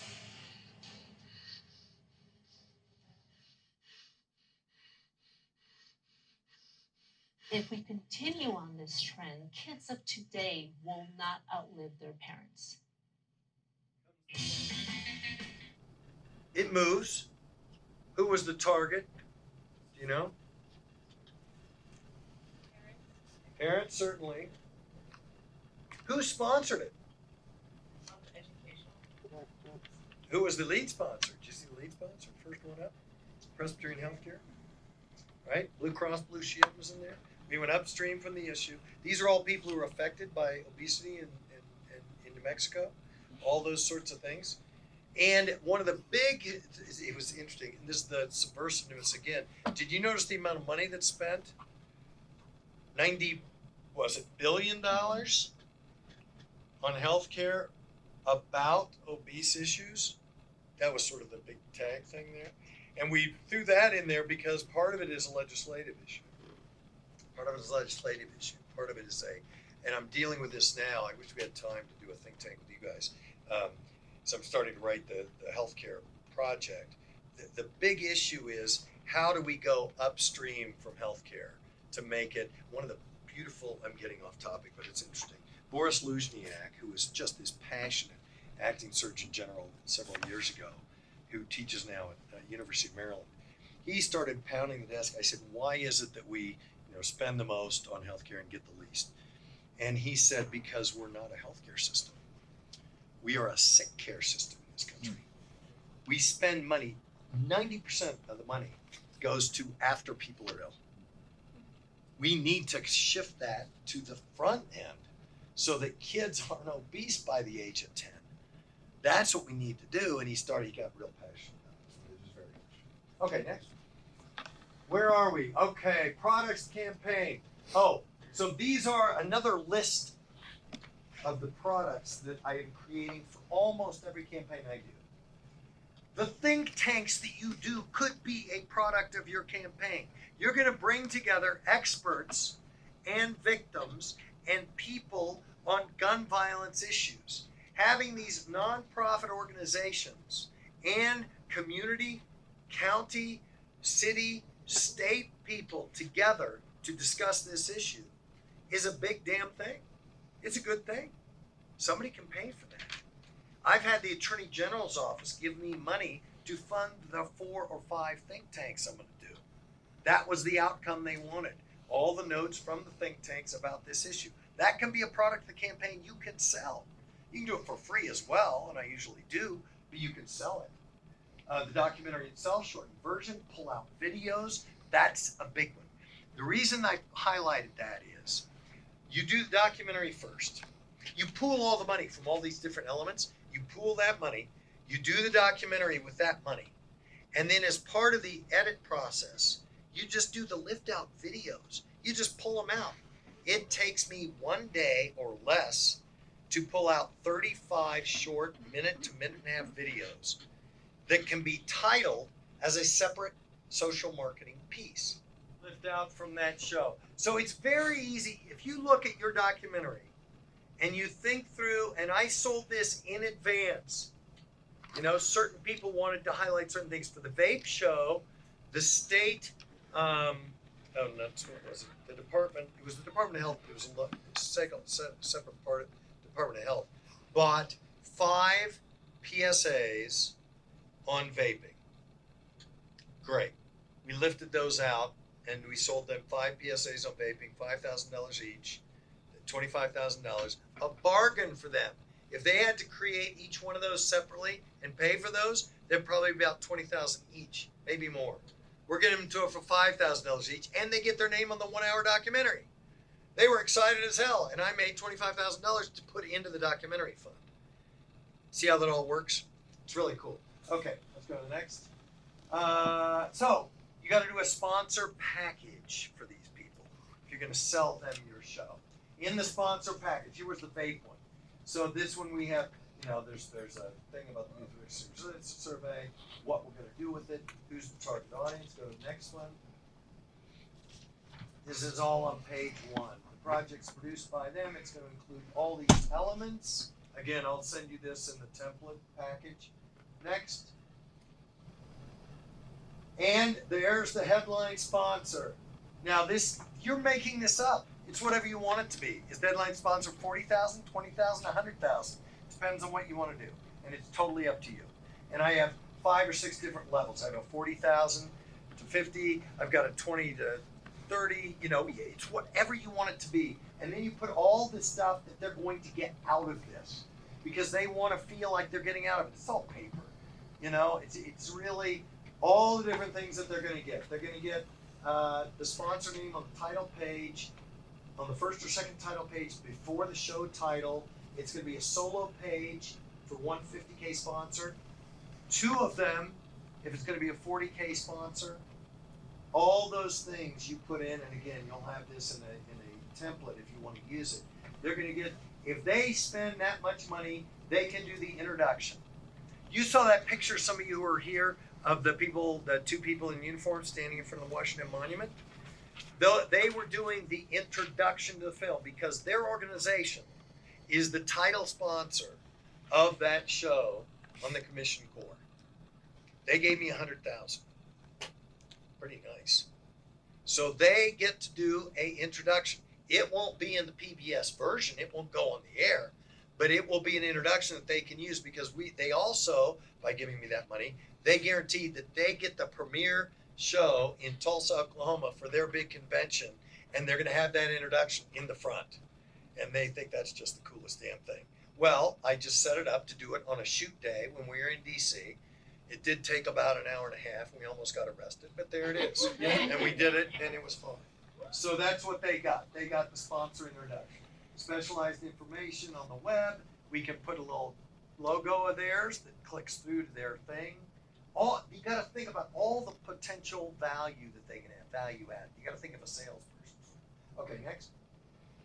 Sponsor perks. We give everybody a poster. And with the premiere, I mean, this cost me, what, $100, $200. And every sponsor gets their name. At the gala premiere, we recognize you, we bring you up, we pat you on the back, we give you a poster, we take a picture. They love that sort of stuff. It's great. You go into the Attorney General's office, you go into the Department of Health office, you're going to see some of my posters on their wall. So you do a couple things. You do the written package, leave behind that sponsor package, 1 sheet or several sheets, but make sure what's on it has disclaimers and things because you don't want to get stuck. But nobody is ever, when you're going on social issue stuff, people are really generally pretty with you on this. You can also have a pitch deck now, a PowerPoint, keynote, whatever. If you do the pitch deck, go to the next one, less is more. Less is more. You don't want to have all this written stuff. You want to have something like this. Very simple. It's a line in stripes. It's about referees. It's this series we're going to do. And then there's 2 or 3 things, not a lot, because you don't want them reading while you're talking. And it's just a much simpler way to do it. Next. So you've got to be clear. Once you get your sponsor, you've got to be very clear. You got to have a letter of agreement. I have that sample for you. It's a letter of agreement that explains everything. Next, you want that. But I want to have control. And I have a thing called the One Vision approach. And I give them that. You will get it in your sponsor packages if you sign up for this. The One Vision approach basically says, in a very nice, kind way, give me the money, walk away, come to the premiere. That's it. Applaud. That's it. But it says it in a way, it says, here's how we create documentaries. Here's all the things that goes on. Here's how it all works. Here's how it happens. You have to have all these things. There are a lot of moving parts. And your role is to give me some information initially. You can also get information from them at the beginning in the think tanks. And then they walk away. And actually, that just happened. We did 2 think tanks with commission officers about this thing. And I just got an email, Chris, is it too late to give you some thoughts and ideas on the show? And my answer is, gosh, thank you for that. We had the think tanks 3 months ago, and we just finished filming. So, yeah, pretty much it is, But I always say, but send along whatever you've got, because who knows? You know, maybe there's something in there that can pop out and be useful. Okay, so you want that, and there's a template for that. Next. And you want to do what I call client education. Why does it cost so much money? I want to tell you a story. We were going to do a project, we still are, on refugees. We're going to focus on the Golden Triangle, I call it. Ellis Island, Angel Island on the west coast, which is the Ellis Island of the west coast, and the southern border. And how fascinating it is that way back in the 1800s, 1800s, the exact same verbiage occurred about immigrants coming into the country as that's happening now on our southern border. Exactly the same verbiage, exactly the same political divides, exactly the same issues. Fascinating stuff. So we're going to do this. So I went out to San Francisco at the big commemoration of the Angel Island thing because I was doing research on the project. This is 3 months ago. And I met with several key figures, had dinner with several key figures who are fairly high up in a number of different areas. And then I had conversations with them. And this was, I want to tell you 2 different conversations. One was, they said, how much is this going to cost? And I said, well, our budget currently is $300,000. And one of the guys I had a conversation with, a separate conversation, said, wow, 300,000? Wow. And I tried to explain to him why it costs so much and what the deal is. That was one conversation. This was one guy. Another guy who was the head of Ellis Island marketing department. He's good. I'm becoming friends with him. He said, "What's your budget?" I said, $300,000. He said, "That's for the trailer, right?" So that's what you're dealing with. I mean, really, that's what you're dealing with. So you've got to sort of understand before you go into the meeting where these people are coming from. Is $300,000 going to freak them out? When they ask how much money you want, you need to know how much money they can deliver. And you've got to adjust your pitch to that amount, right? I mean, some people can easily write a check for $100,000 with no problem.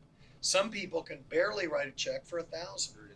Yes, and it depends on how. And this is the tricky part. It really is tricky because, by God, okay, people, and they always say, you've heard it before. If you've done any production, I swear you've heard this. I want to make a 30-second commercial. How much is it going to cost? And what I always say is, well, for $10, I'll do it right now. That's a $10 commercial. Or for $2 million, I'll bring in a helicopter shot. What do you want? I mean, it's like, good God, what do you mean how much is it going to cost? And it's all fungible. And that's where client education come in. You've got to explain, listen, I mean, it depends on what it looks like, where it's going, who the target audience is. Is it going to be only online? Is it going to be a major broadcast? Is it going to be a film theater production? I mean, there are so many variables, as you know, it's all fungible. And that's why client education comes in. And I always say, you know, as there, somebody was on set last Thursday. We were in Phoenix. I was in Phoenix last Thursday. And one of the Commission Corps officers came in and looked around, and we had two Black Magic cameras, and we had a whole light package. We had all this stuff, and they're saying, wow. I'm going, yeah, these packages, they're fairly expensive. And these are the best guys. I mean, I'm spending a lot of money. And they're going, wow. And then I always tell them, you know, the big problem is taxes and insurance. You know, about half to a third of what you gives me goes to taxes and insurance. Frickin', you know, I'm spending $1,000, $2,000 on production insurance for 8 days of shooting. You know, it's expensive, and they got to kind of understand that in some ways, so they don't freak out when you say, you know, yeah, it's $200,000. Yeah. If you're going for multiple sponsors, because one sponsor can't possibly pay for a large budget. Yes. And you don't want, I'm going to go to that. Keep your thought. So it is key, never give anyone more than 49%. I did that once, and it was a big problem. Why? Because then they control. Then they say, listen, we gave you the most money. We want to do this and this and this. And I could tell you story after story about that. It was the first time, and I've never let that happen again. So no one ever has more than 49%. Everybody is small pieces, and then they just have a little piece and they don't bug you. Yes, go Can ahead. you talk at all about the challenge of going to different sponsors and, well, they know that if they give, 50,000 or 100,000, it's only going to be one fraction of the total budget, and they don't want to give the money and know that you're not going to raise all the money. How do you deal with that? Oh, okay. So two things about that. One is I tell them up front, listen, we're going to have a lot of sponsors, and you're going to be one of many. And depending on how much you give, you're going to have that, whatever those things are, we're going to give you. But the other thing is, and they do ask that question, and it's a damn good question. This is the producer's dilemma. What if you don't raise all the money? What's going to happen? I mean, this Commission Officers Foundation gave me a bunch of money and said, what's your total budget? And I said 300,000, and they said, okay, what happens if you don't get there? I said, well, and so in my contract with them, I had a cutoff point. I said, if by August 15th, the amount is not raised, and I can't, how did I phrase this? It was basically if we didn't raise enough money, or if Christopher Productions was not able to compensate for the money to finish the project, then we will return all your money. And so on August 15th, we didn't have what we needed, and I decided to go ahead because I think we're going to get it, and it's going to be a good show, and I want to do it. So I said, we're good, we're going, it's a go, it's going to happen. So then the money was there, and we're starting in. I'm spending it like it's falling out like through water. Damn. Okay. Anyway, next shot here. This is the last thing, and then I'll let you go to lunch. I'm behind in the thing here. I always close by assumption. It's just a sales technique. But when I'm talking with somebody at lunch or whatever it is, we're talking about it. I've invested them. They've become a partner. They've become a confidant. And I always say, this is great. Okay. We close by assumption. You're going to be involved. Which way do you want to be involved? Do you want to help with this or that, or how is this going to go? And it's sort of this, you assume they are going to give you whatever it is that you want. And they usually respond very positively to that. Or I found that to be true. But it's always, the conversation is you're excited to tell them about the project. You can tell them excited about the healthcare project, right? That's what they need to feel from you in your meeting. Whether or not they become involved, you're doing this project, and it's going to be the best thing in the world. It's going to be so cool. It's going to change everything. And I do believe that. And you've got to believe that. That's the passion that takes place, right? Okay, I know we're going to do lunch. What I'm going to do is, I know you have an hour for lunch. We're going to start back at 1 o'clock. If you want to stay for a few minutes, I'm going to fly through a couple more slides. It's just hard to pack everything in. All right? So, if you want lunch, get out of here and go to the next one. You can go now. I just love this slide. You can leave if you want to leave. I just think it's so funny. It's kiss all the frogs. Don't judge a book by its cover. Know that you may not recognize a frog. Keep kissing frogs, known and unknown frogs, realizing you are not their top priority. You really aren't, ever. Even though you love your project, right? Keep looking for funny, even as you start production. I kiss frogs on the set all the time. And I kiss frogs in the airplane as I'm flying to the next thing. I'm explaining my project. And they're going, really? I know somebody who'd be interested in that. You got to do that. It's just amazing, right? So when you're doing a documentary, there's a lot of things to consider in terms of how you can condense the shoot schedule. Because you never have enough money. And when you do the top-down budget, you go, gosh, I want to shoot in Paris, and I want to shoot here, and it would be really cool to interview this person here. You've got to figure out ways to consolidate. Like I told you this story of Jerome Adams. We wanted him, but we didn't have the money to go to Purdue. It would have been a whole day and flying in and flying out, and the expense was too great. So we flew him in. That's one way to consolidate. But then the location that you're going to use has to say a lot about what you're doing and how you're doing it. What is your visual theme and oral theme? We'll get to that when we get to the writing. but you've got to think that through because you want the backgrounds to look like they should look. If you're interviewing a scientist, you don't want them to be in a closet, right? You want them to be in a lab, or you want them to, it has to look like that. Now, sometimes you have to consolidate. You have to make business choices. So we interviewed, for instance, in Phoenix. We flew into, this was bad. We were going to do interviews in Yellowstone National Park. The National Park Service has commissioned corps officers. The National Park Service is focused on mental health. Did you know this? Isn't that crazy? They're in the health system. They are focused on mental health because getting out in a national park really does enhance your mood, right? Especially during the pandemic. I know several therapists, social workers who would tell their clients, listen, I know you're depressed. Part of it is get outside, walk around, right? So we were going to do Yellowstone and interview the superintendent of Yellowstone and another commissioned corps officer in Yellowstone. And then Yellowstone had the flood. Remember they had the big flood this summer? So we had to cancel that trip. Well, canceling that trip meant I needed somebody from the National Park Service. So we knew we were filming in Phoenix. So I talked to the superintendent of the Grand Canyon. He drove into Phoenix, but that added another person to our Phoenix shoot. What do I do? Where am I going to put him? What's going to be the location? Well, depends on how many people we have. So we had in Phoenix, the primary interview was Rich Carmona, the 17th Surgeon General of the United States.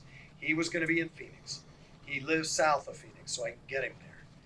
So now we've got Rich Carmona. We've got the guy coming in from the Grand Canyon. We have a commissioned corps officer coming in from the Grand Canyon. That's 3 interviews.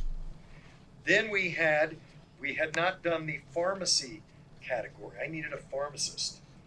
She was in Phoenix. I found one in Phoenix. 4, we were going to do interviews with the Indian Health Service in DC or in Texas, and that fell through. Now I have to do an Indian Health Service person. Now we have 5 interviews in Phoenix. Now I'm hosed. 5 interviews, 1 day. How can I do this? I can do this in one location. I got to find the right location. We found this stunning house, begged and pleaded, got the people to give us their house for the day. And the backgrounds were not the best. They were in the house. We lit them, but we did all 5, and we got 5 different looks in the same house. So sometimes the location has to be adjusted, right? You have your best of all possible worlds, then you have your truckload of compromises. That's what we did. So it worked that way. But ideally, you want your location so that it's going to be most effective. It's going to be great for your travel and your budget. There's always the options there. Backup and options. We always, in DC, we did this. We had 2 locations, well, where we were interviewing people in DC. Each location had a backup location in case it rained, because DC was getting a lot of rain. You notice the last few weeks, it's just been a disaster. So we didn't know. So some we had outdoor locations, we had a backup indoor location. Indoor locations, depending on what was going to be happening, we had backup locations. And your job is to have all that stuff backed up and ready. That's like really crucial. And we multi-use people, locations, and images. That's just a given. It's exactly what I explained. Okay, next one. Here we go. All right, preparing for location. Next one. Go ahead. Pre-production, we talked about that. I've already talked about that. Next. I'm going to fly through this because we're not to lunch yet. The pre-production is the crucial time period. And it's always linked, the creative and the budget, we talked a little bit about that. But as you do the budget, it's going to force you to make creative decisions. It just is. And you are going to get really good at figuring out ways to make that work budgetarily. And sometimes that's negotiating with people you're working with. Sometimes that's multi-using locations. Sometimes that's really packing. When we get to the production schedule, you'll see my production schedule. It is, I sent it to my friends in LA and they go, holy crap, how can you do that? It's a 10-hour day and it is tight, very tight. But you sort of do that. Okay, go ahead. This is the bottom thing here. Well, actually, the art director, this is way in pre-production. So I have a conversation. I've got a guy. You got to have people you can trust, people who know what you don't know, because you don't know everything. I know very little. Very little. But I know people who know a lot more than I do in specific categories and areas. I don't know the difference between a Blackmagic camera and a whatever the other one is. I don't know a difference between my cell phone and this and that. But I know people who do. And I can talk to them and say, listen, here's what I would like this to look like. Can we do that, and how can we do that inexpensively? My art, I'm really bad with colors. I'm really bad with design. My art director guy has been doing it for years, and he knows. How do I do this financially? I take him to dinner and buy him martinis. It's the least expensive way to do it. You know, I mean, that seems silly, but it's great. He loves the martinis, and he loves the dinner, and we have these great conversations about, in this case, this was about public health and about our target audience and how it needs to look. And he said, have you seen the documentary on who's the best basketball player in the world? Michael Jordan. Thank you. Michael Jordan. And what's the documentary called? Last Dance. It's on Netflix. Have you seen this? Yeah. He said, have you seen it? I hadn't seen it. I watched it. You know, in Last Dance, how they do the motion from time lapse, or not, times from past to present? We're going to do that. We're doing that in my show because I was explaining to him, I need to get the history of the Public Health Service, but today with the Commission Corps. And he said, watch that documentary and how they moved from past to present. So he remembered that. He knew that. It's like, okay, how can we do that really inexpensively? Well, my graphic designer is going to design one set of systems that we'll be able to put images into that will move us forward and back in time. Great. And it's going to have a nautical theme because the Public Health Service Commission Corps was based originally on the Navy. Their uniforms look like Navy uniforms. So we're going to have this nautical theme in this movement. We decided that before we started. So now that we're shooting, I know we were talking about it on the set with my shooter. It's like, wait a minute, okay, we have to have this shot because we're going to put that into the frame that's going to move into the history. Ah, yes, okay. So that helps inform how we're going to shoot.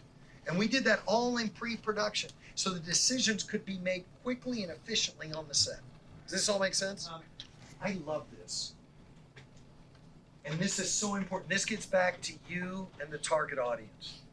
Always remember that you're seeing things through your lens, that you've got to see things through the target audience lens. This is the hardest thing to do as a producer. It really is. You want to make it because you want to like it. And that's all well and good. But the target audience has to like it more than you. So and you've got to remember, you're always seeing it. I grew up in Middletown, Ohio, in a steel town. There was a black community. There was a white community. There was no Hispanic community at all. I didn't even know any Hispanics. I have a certain view of the world as I am a privileged white male. I have never lacked for food. I understand that. Now, I can't hope to understand what some of the people that I've interviewed have gone through in their lives. I can't hope to understand what some of the senators that we're trying to reach have gone through. But I, by God, better research that, and I better have people involved who can tell me that, so I know that when they see an image, they see it differently than I see it. Because we all see things so differently. It's really fascinating. Okay, go ahead. All right, I want to show you this graphic sample. I want to talk you through this just a little bit. So we were doing this, I think I told you we were doing the thing on Cody Younts, right? She's paralyzed. So the question was, how did the graphics look? And actually, I did this at a class at C&M. I was doing this class, and the class became the think tank, and we started thinking about the graphics and how we were going to shoot this show. So she's paralyzed. So what we decided, I'm going to jump to the end. We went through all this process. We decided that the graphics had to be in motion, constant motion, because she is not in motion. She has paralysis, right? We also decided that most of the interviews, unless they were with her, the camera would be shooting up. You don't usually shoot up at people, right? We're going to shoot up. Why would we do that? Well, because she sees the world that way, right? Everybody she talks to, she's in the chair and they're up there, right? Now, I don't know if anybody noticed this. I noticed it, but just a little bit. But that was the style we decided on before shooting. You have to understand. How many have you been on a movie set? All right, on a movie set, when they're setting up the camera angle, Why did they decide to put it on a dolly? Why did they decide to put it over here? Why did they decide to under here? Now, they have made that decision before they ever got to the set, right? They've thought it through. As a documentary film producer, you have to think it through too. You may not have all the options, but you at least have to understand that you've got a style and a sense, and there's a reason and a purpose for the way you did it. When you watch my shows, you can ask me, why did you do that? And I, by God, better have an answer, or I'm not a good producer director. Well, I don't know. We just had to. We just set up the camera and we did the interview. Why did I set up the interview this way? Why did I put the light there? Why do I want you to have that look on your face? Because my director, my photographer, and I talked about it for lengths, for weeks before. So when we go in, it's not just an arbitrary decision. Oh, I guess we can set up over there. We know that stuff. So anyway, with Cody, we decided it were going to be motion graphics, and we were going to be shooting up unless we were shooting her. That was the key. So let's take a look at this real quick. I'll just show you the beginning. Cody is brought to you in part by grants from these individuals and organizations. PBS record.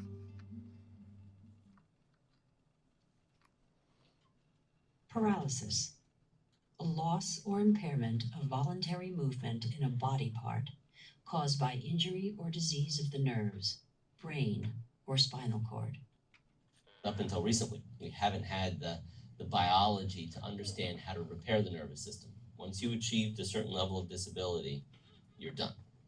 But that's not really true anymore. Hope, the feeling that what is wanted can be had, or that events will turn out for the best. We're at the point where we can begin to say, if we understand the damage, we can now, in a very focused, specific way, start to repair that damage.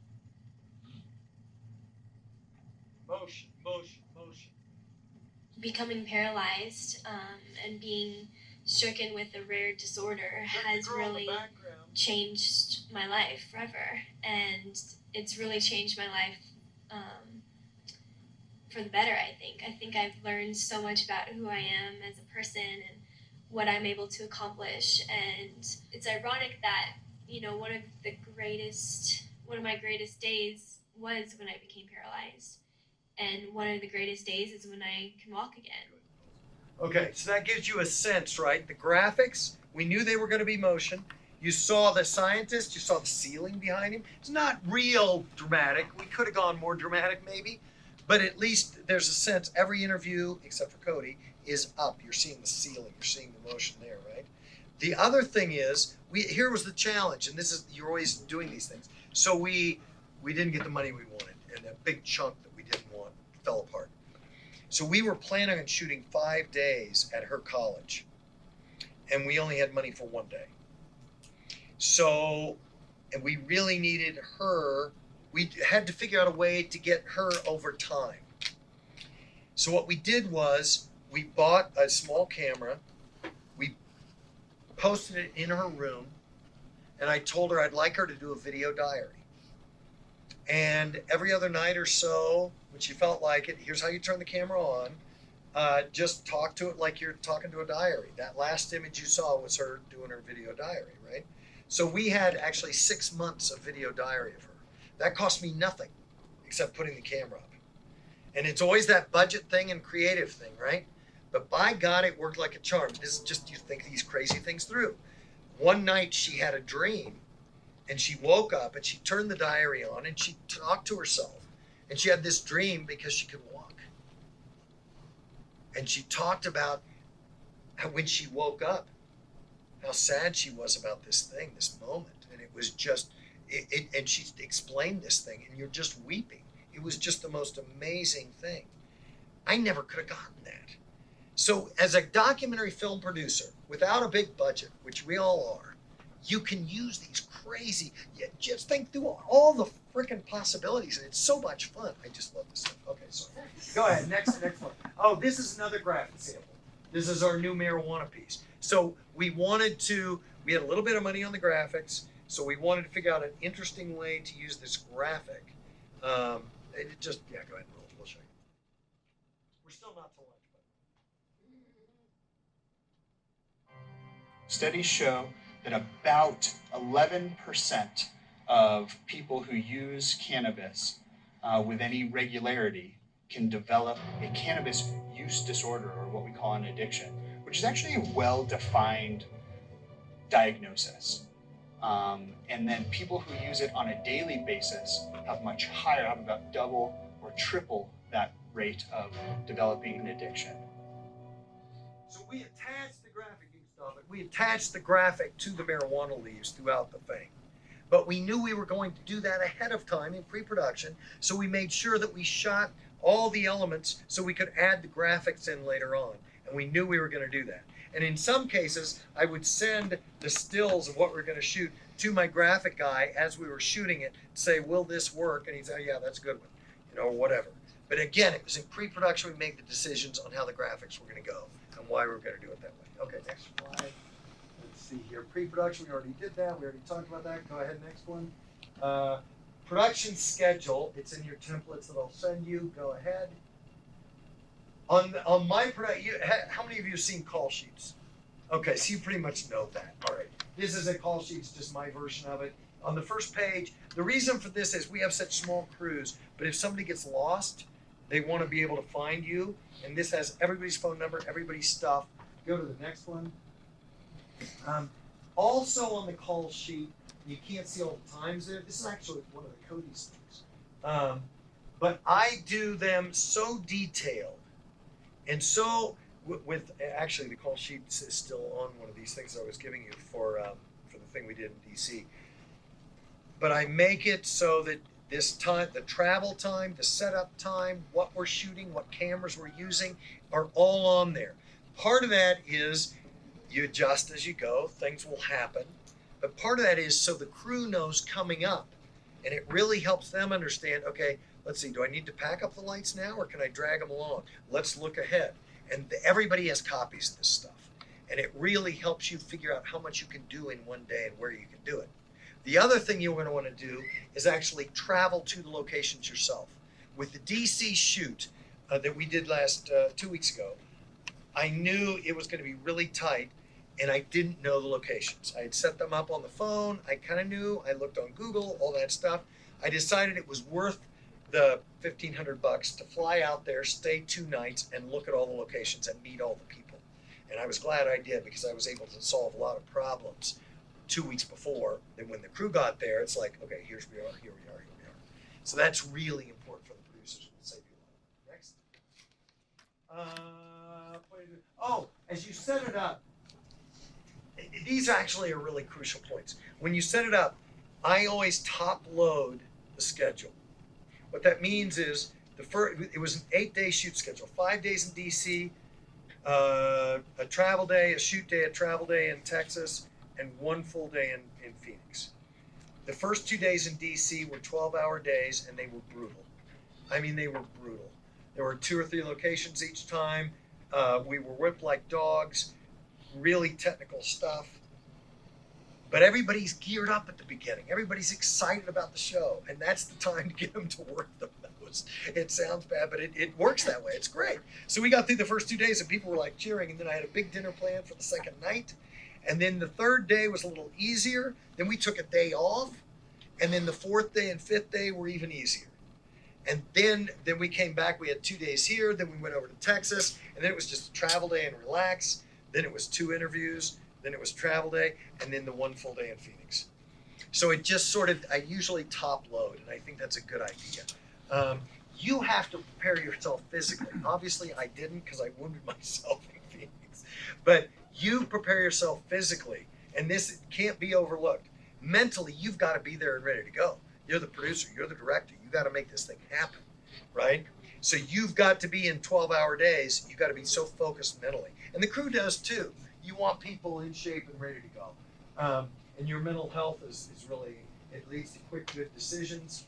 Because usually, when we've shot in Moscow or we've shot in Ethiopia or even shooting here, you only have the person for 1 shot, right? You can't call them up and go, oh, can you redo your interview for us because we screwed up? I thought of 2 more questions. No. I mean, we do that. Crystal, I'm sure you do that all the time. You go into places, you've got 1 shot, and actually you're under a time crunch. So you've got to know what you want when you go in. That's like key. That's key. So, and also I set up going in because of this show was, God, we did 35 interviews. I swear to God, that's way too much. There were a number of reasons for that. But because I was doing 4 to 5 interviews a day with very diverse people in terms of their skill level, their careers, what they were going to talk about, where we were going to talk about it, for me, I did one sheet on each person. Now, I spent a year and a half studying them, so I knew all their backgrounds. I knew where they grew up. I knew what they did. I knew how they got their PhD. I knew their skill. But I knew what I wanted out of them and where they were fitting in the documentary. And I made those notes so that each time we went to another person, I have one sheet. I can look it over in about 5 minutes as we're setting up. And then when they came in, I'm there and ready to go with that person. That's sort of the key to what you're doing as a producer. Okay, go ahead. We're still not to lunch, but we'll get there. Okay, next. Okay. This is really crucial. Who you select. This is why the pre-production works really well. There's 2 primary keys, I think, to really good documentaries. One is whoever is on screen better be really good for a very specific purpose. This is not the easiest thing in the world. Because you got to go, some people have PhDs and are the experts and they can't say boo. They can't speak. They're scared to death. If you went to college, you've had professors who were really good. And then you've had professors who were really brilliant and horrible at teaching, right? Because they can't lecture, they can't speak, they're not passionate. It's like Vivek Murthy. He's a smart guy. I know his background frontwards and backwards. He was Obama's Surgeon General. He's Biden's Surgeon General. He must know something, right? And yet, I thought he was going to be good. I really did. And he was horrible. And you just have to try to weed through that to get to the right person to do the right thing. Several people who I thought were very good actually were good. Several people who I thought were maybe going to be good were off the charts good. And then you as a producer are making decisions on the fly during the interview. Am I going to spend much more time here? Or did I get what I need? When you go in, Crystal, when you do a story on location, you pretty much know what bite you need, don't you? Right. So how long do you spend interviewing people? And why do you get, how does that determine? How are you determining that? So I guess you call it a pre-interview. I call them on the phone. I already know kind of what they're going to say. And I'm already focused on what angle I'm going to be taking. So when I get there, I'm going to ask the same questions I've already asked them. If they give me something more, then I can react to that. But I already kind of know what I need from them to make the story move forward. And how long do you spend? For daily news, maybe 10 minutes. Yeah. And I think what's good is those people are used to that. All those people I interviewed have been interviewed by news 1,000 times. So they knew. So they were all excited when I did 30. It was like, whoa, okay, I got to explain this a little bit more. And you make a wonderful point that we'll get to later in interviewing too, is if you pre-interview, which you did or do, when you ask a person a question a second time, they automatically truncate their answer, which is what you need. You need quick sound bites for the news, right? So when you're doing the longer interviews, I pre-interview only if I'm going to be able to pre-interview more than a month in advance. Because I don't want them to say, like I told you before, and they go into their thing. I will pre-interview just so I can get basic information to see how well they speak. And if they're worried about speaking and all that sort of stuff, then I'll know. I will also, with my documentaries, to find the right person, and you don't have that luxury, unfortunately. But I will tell them when I do a Zoom thing now, I will say, I'm doing some research on this documentary, I need some background. I don't tell them I'm going to interview them on camera. And then I get the background. And sometimes if they're bad, I just say, that's great, thank you. I really appreciate this information, and we're done. I don't interview on camera because I don't have time. But sometimes they'll be really good, and I'll say, hey, would you be interested in being on camera? And then I can do it that way. And so that's sort of how I use my pre-interview stuff for that. Okay, next. So who do you interview?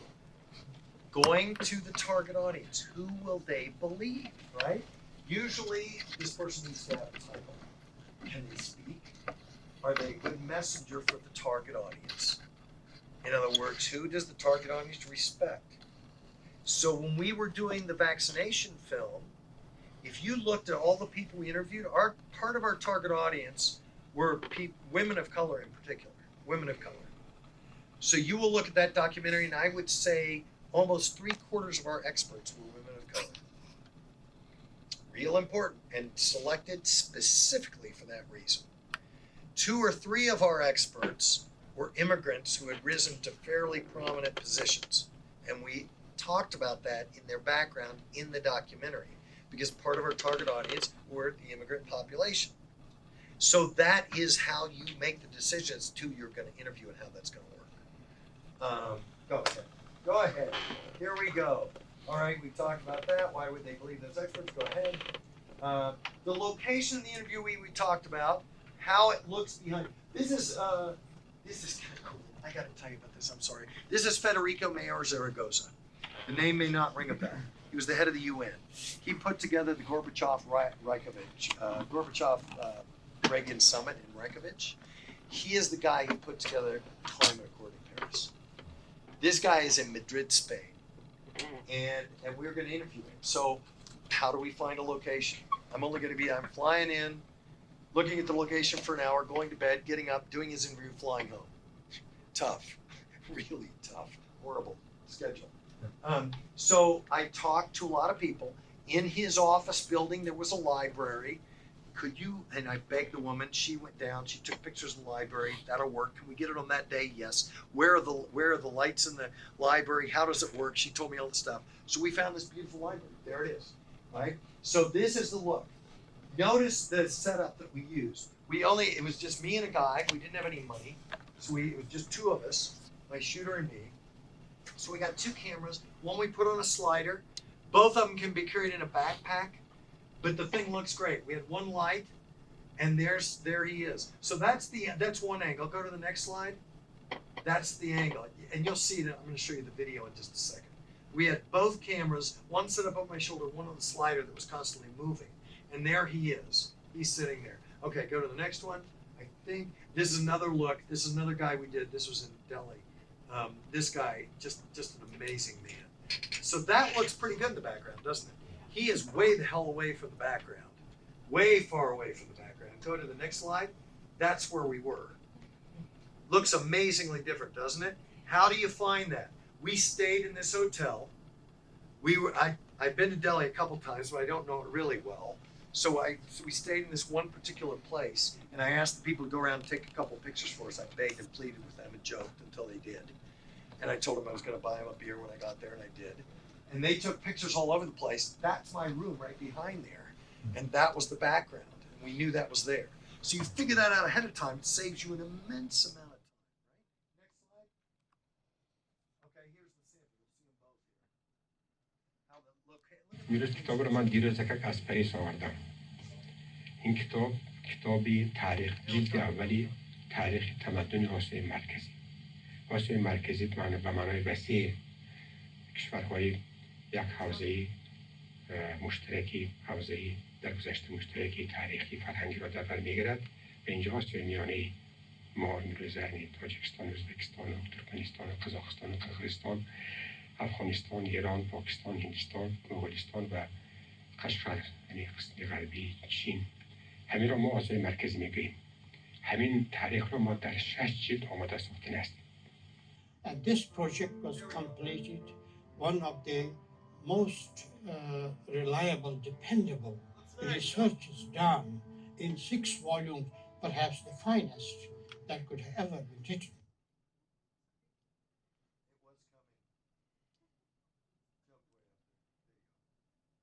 Sense his contribution is unique indeed.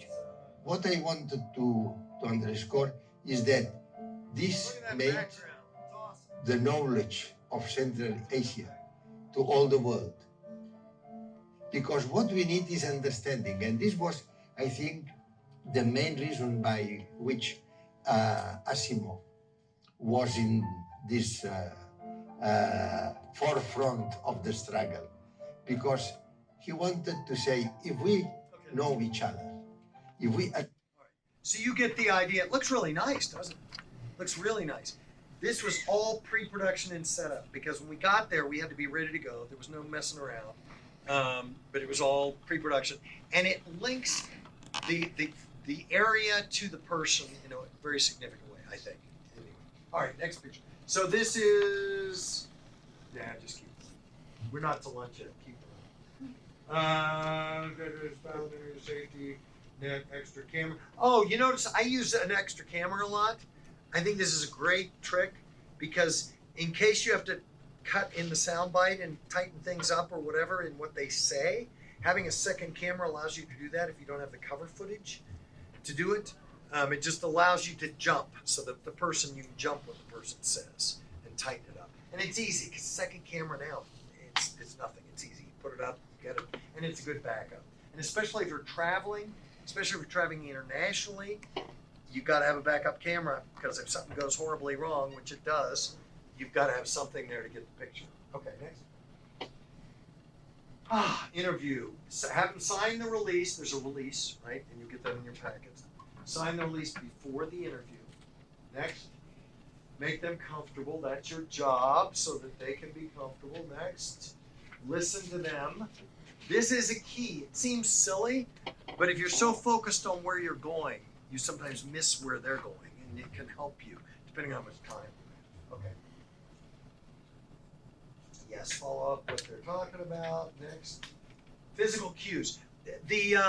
When people have done a lot of interviewing, a lot of you have done that. You note, and especially, great experience with live television when you're doing things, because and I bet you'll know this.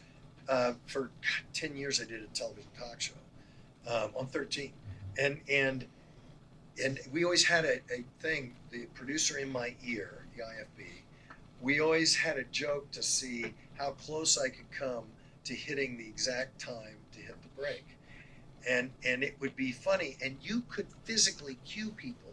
If you hear a sound bite, the guy's getting ready to end. A lot of people, like I just did, continue to talk, and you think they're coming to an end, and then they add on a little something, just like that, right? And it's hard to make the cut. You can stop them physically. When you're listening to somebody doing an interview, they will stop. It's amazing. You guys do that all the time, right? Or you take a breath and you get ready to ask a question, they will come to the end of their thing and they will end their sentence. And that's what you need. I've even done so with Brett Jawad the other day. I did this. He had a tendency to end his thing and keep going on, and it was too tight. And so he was coming to the end of this incredible soundbite, and I went, and he stopped, and he was like, "Okay, thank you." It was just, you know. But you got to do that. You got to do that, and you can use physical cues to make people do stuff, and that's really good. The other thing you can do too, and this is a great technique. I used to advise politicians how to deal with the local media. And what I said was, don't ever take the bait. Say exactly what you want to say, no matter what they ask. This is horrible, isn't it? But it's true. And what I said was, the bait is this. So, how old are you? 41. And where do you work? Freelancer. Designer. See what happened? I tilted my head and he kept going. That's what the bait is. When somebody's answering a question, they end this long question, and you go, and then they continue on. As politicians, you don't want to continue on because you'll say something bad. But you want your interviewee to continue on, and you do that without doing it verbally because it'll screw up the audio.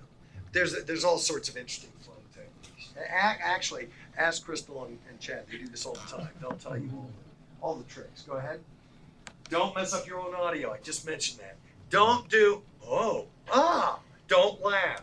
The crew should not laugh. You got to talk to them about this. Because if they laugh at something, you can't use it. You hear all this, it doesn't work, right? You can't laugh. You can go, but you can't actually do it, right? That's a key. Go ahead. Have them sign the release before the right. Very good. Okay, next.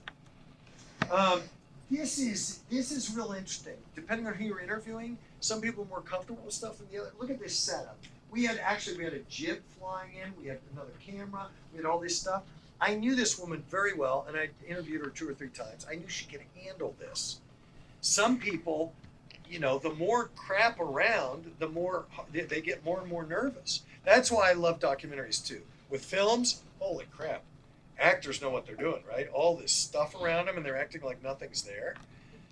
The less garbage you have in the set as a documentary film producer, the better off you are. So some people can handle more stuff than others. You got to make them comfortable. The idea is they really get intimate with you and they can do their thing. And that's your job. Okay, next. Yeah, practice. Okay, next. Yes. Practice. Go ahead. Lunch break. Here we're at lunch. We made it to lunch. This is good. I got to film this whole thing underwater. It was so much fun. It was a whole dog. Anyway, next. Okay. This is really important. People forget audio. I've done a lot of, especially international travel, where I didn't have the money to hire an audio person. It is so tough and so scary. And I had 2 backup audio sources always. You just don't want to screw up the audio. And it doesn't matter if you think you can get it fixed in post. It's garbage in, garbage out. And the audio is key. You've got to have clean audio. If you can hire an audio person, hire them. But be very careful about the audio. Go ahead. Here's the way to do it. Ideally, have an audio expert on the set. Do an audio check prior to the person coming for the interview. We always do that. Wear headsets if you can. As a director now, you'll see me a lot of times with a little thing around, and my guy has the headset on so I can hear what's going on.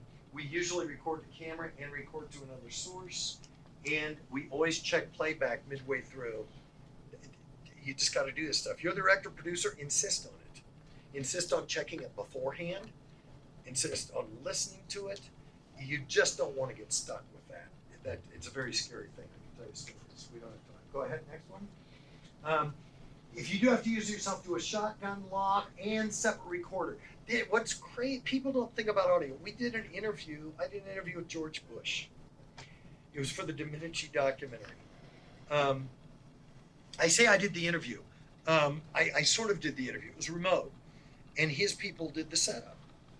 George Bush, former president of the United States of America, did the setup. They sent me the tape. It sounded like he was in a well.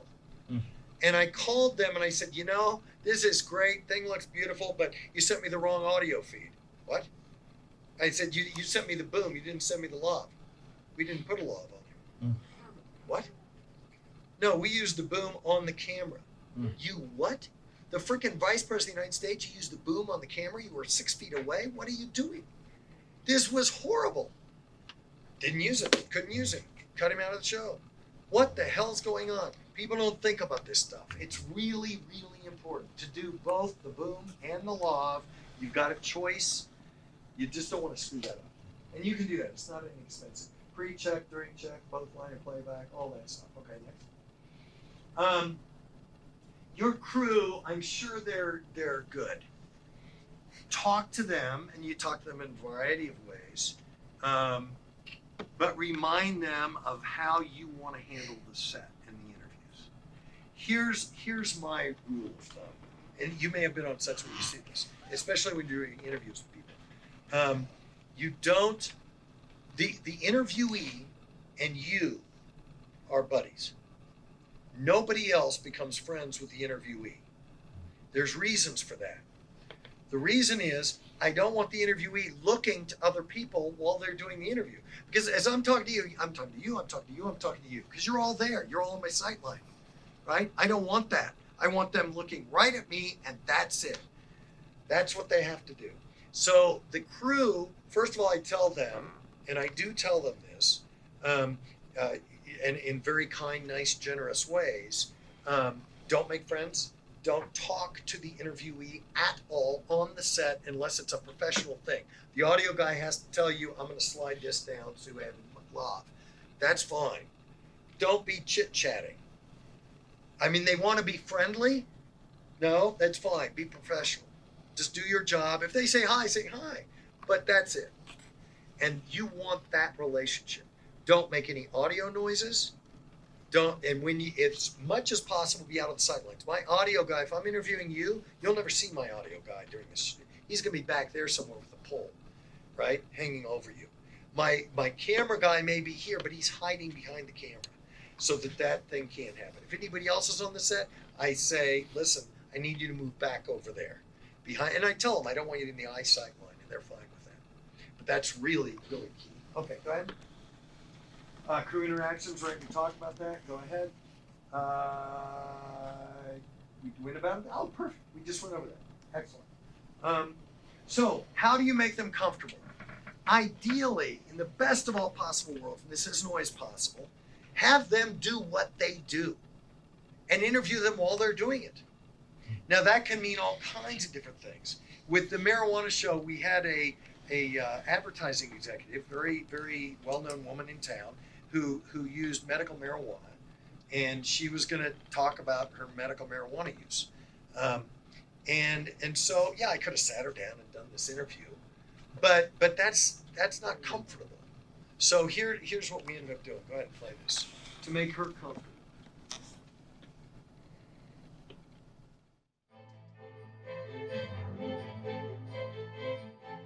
I have had chronic back pain for maybe 35 years. I was in a car accident when I was 19 years old, and that was the beginning. I would say cannabis works for some people for some types of pain. Neuropathic pain or nerve pain seems to be helped by it. And some people will say arthritic pain or joint pain. Actually, a number of people use it as a salve and report relief from that. Some people it doesn't do much for. Chronic means, when I go to the doctor, they say on a scale of 1 to 10, what is your pain level? I'm always usually at a 5, which means I'm always in pain, but sometimes it can go up to an 8 or 9, and occasionally it's gotten to a 10 where I can't walk. And I've tried a number of different things to try to control the pain, including... So you can see, I said, listen, when are you having dinner?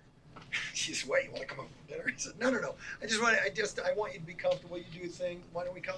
Can we come over to your house? Yeah, sure, that's fine. And I said, listen, just while you're cooking, just give us some thoughts. How comfortable is that? Isn't that wonderful? And she looked comfortable. She felt comfortable. And this was not an easy topic for her to talk about, right? So I think she ended up doing very. She started talking about more stuff and getting stuff out of the refrigerator and doing this whole dinner thing. So if you can put people in situations, your job as a producer is to make them comfortable, and ideally put them in a situation where people understand them a little bit better, where they are, who they are, what they do. I think that's a good rule of thumb. Yeah, check. Just really quickly, because I noticed both of those interviews were in motion. Is that when you're talking about pre-production and you're thinking Yes. about the shot? Is there like a unifying theme to I want all the interviews to do this? I want all of them handheld. Okay. I want it to look like we're active and participating and involved and all that stuff. Yeah. Okay. Absolutely right. And that was a decision that was made. We're going to do handheld cameras the whole time. Okay. And it was all going to be movement. It was all going to be movement. Okay. And that was decided in pre-production. Yeah. What was the rationale for that music? We decided that we wanted it to be aggressive and very, in this sequence actually, we wanted to drive the thing a little bit and make you a little anxious as we were putting that together and talking about it. And so we decided on that. And that's interesting because when you get to music, and we will, but then we'll jump over it because I'm talking about it now. When you get to music, obviously that's a key thing, right? It's part of the writing of the script, in my opinion. The music is part of the writing and how you're going to design the music. You can get music for free in a lot of places. You can get it online in a lot of places, and usually that's what you use. If you have enough money to have somebody compose it, there's a lot of composers right now. With this current show, with my last show, and with the Dominici show, I have 4 or 5 shows. I've had people compose music, and that's an interesting process because then you have a little more control over it, and you can say, okay, here's what I'm looking at, here's what I'm going to do. The Yosemite piece that you saw, that was designed music composed by a composer in New Mexico, and that music was played by the New Mexico Symphony Orchestra. Part of it, not the full orchestra, but I think of 10 or 12 pieces. And that's really fun because then you can design it a little bit more. We can talk about that more later if you want to. Okay. Make a decision based on creative. Perfect. Go ahead. Keep going. Yes. Distribution. Oh, size of screen, medium, and close-ups. Interesting. Did I jump that far? Where am I? Oh, cats. This is good. Oh, on location. That's interesting. Anyway, it is television. You've got to think of where people are going to see your film. Where are they going to see it? Are they going to see it on a screen that is this big? Right? Maybe. Are they going to see it on a screen that's this big? That's a different kettle of fish. When you look at it, so this is a great picture. This is in Jakarta, Indonesia. Interesting picture. Very cool. Go to the next shot. That's a little better picture, isn't it? Go to the next shot. That's a little better picture, isn't it? It's pixelated, but you see where I'm going, right? The girl hanging on the back of the bicycle. Go ahead to the next one. So there's 3 different images, same image. What's the best shot? The close-up. Television is a medium of close-ups. When I was doing my talk show, and you'll relate to this, Chad, that we had a cooking segment, and there was, everybody has a cooking segment, right? It's fun. And the guys, when we first started it, we didn't have as many cameras as you have now, and they were shooting the cooking segment. Well, you tell me, what's the most important part of the cooking segment for the audience, for the viewer? What's the most important part? What do you think? The cooking. Obviously, the cooking. Well, they were taking a 2-shot. Me, the cook, and the cooking stuff. It's like, no. I mean, that's really stupid. They don't want to see me. They don't want to see the cook. They want to see the cooking stuff. We ended up putting a mirror over. I think you have that now. And they shoot the mirror so you can see the flipping cooking stuff. That's the key right there. Stay on that, for God's sake. You know, it's this close-up thing. So as you're shooting, or as your shooter is shooting, you have to be in cahoots with that. What do you want to use? What do you want to see? Those close-ups really tell the story. It is a medium of close-ups. Anyway, go ahead. I'm surprised. Oh, good. Okay. You know. Okay. You're gonna know what you're doing. All the tools. So when you're shooting and you're building this gets to the writing too. In pre-production, you kind of know. Like I have now 4 different. I guess you call them outlines of where I think this show could be and where it should go. This is before I interviewed anyone. And the elements that I want to use. I already know in research how I'm going to start the show, how I'm going to grab people. I think I know where I'm going to end the show. This was all before I even started interviewing people.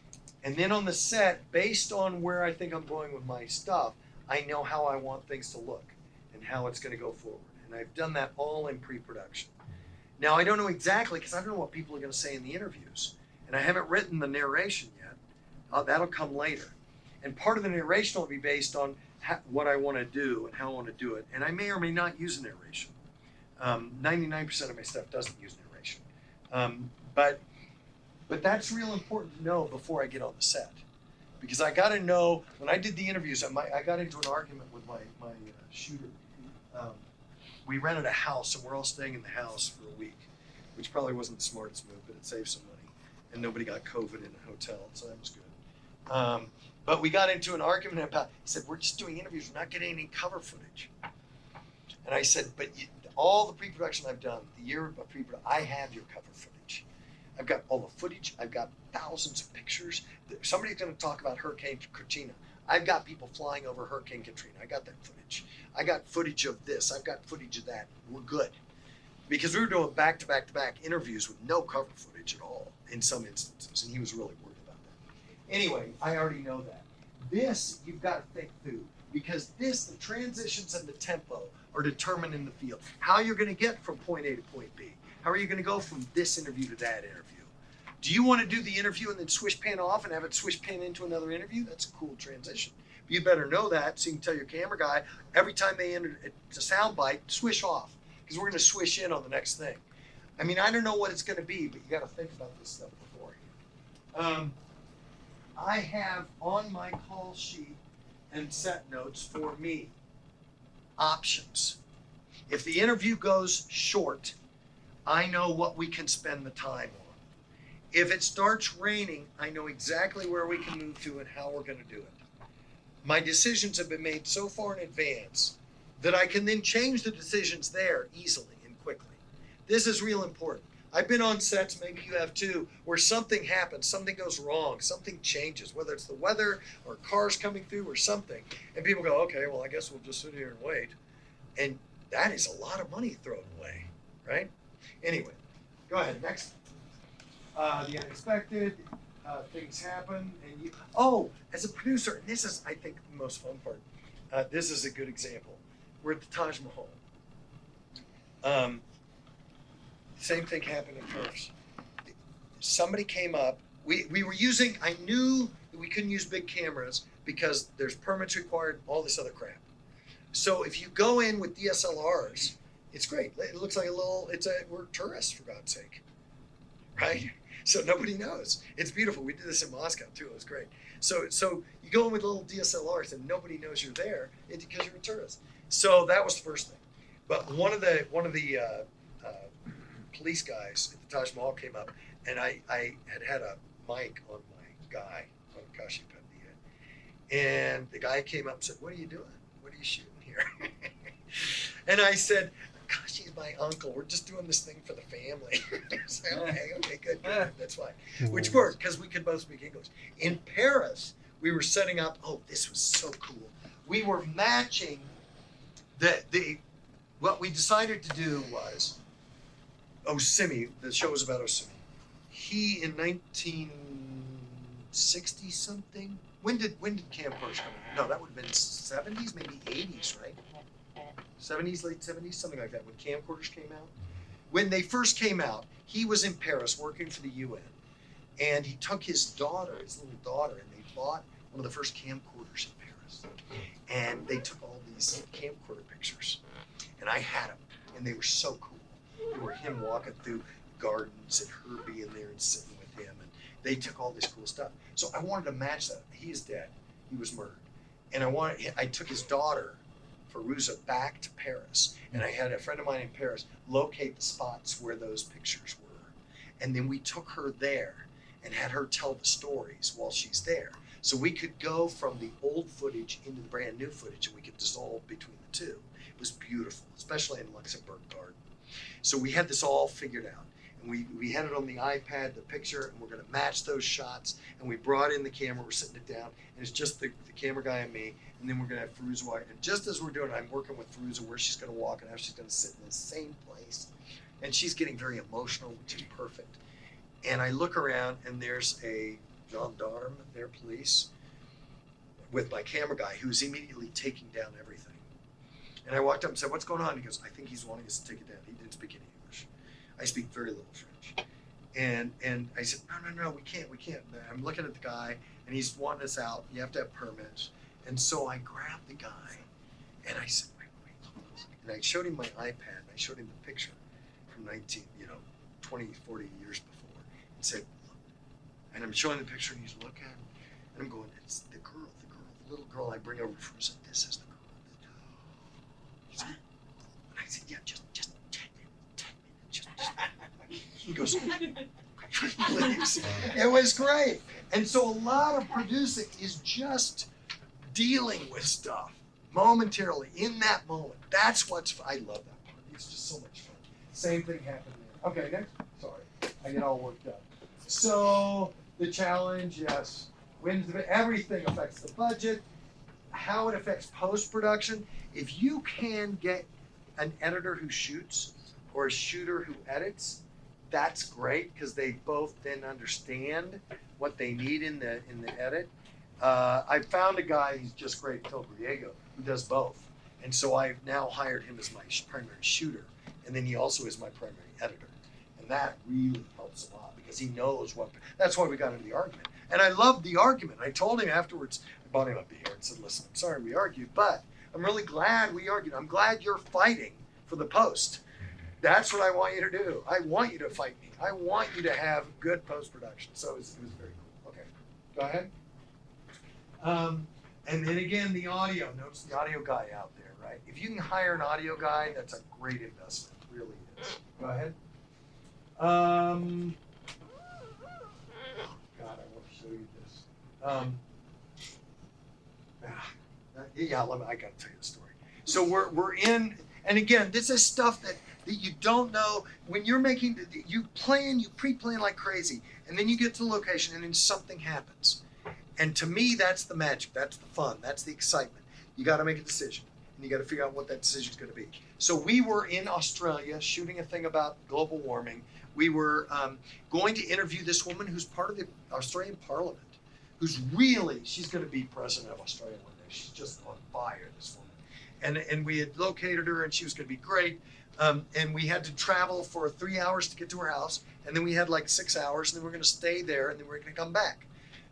So it was a day dedicated to this woman. That's a lot. That's big money. So we drove out there. We're getting there.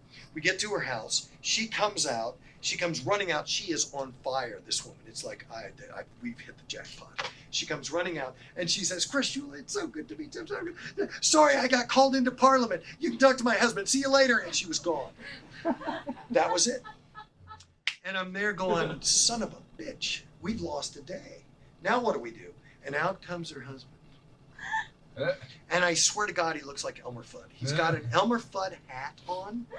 And I asked him about the hat later. His wife throws it out every night in the garbage. He picks it out of the garbage and puts it on every day.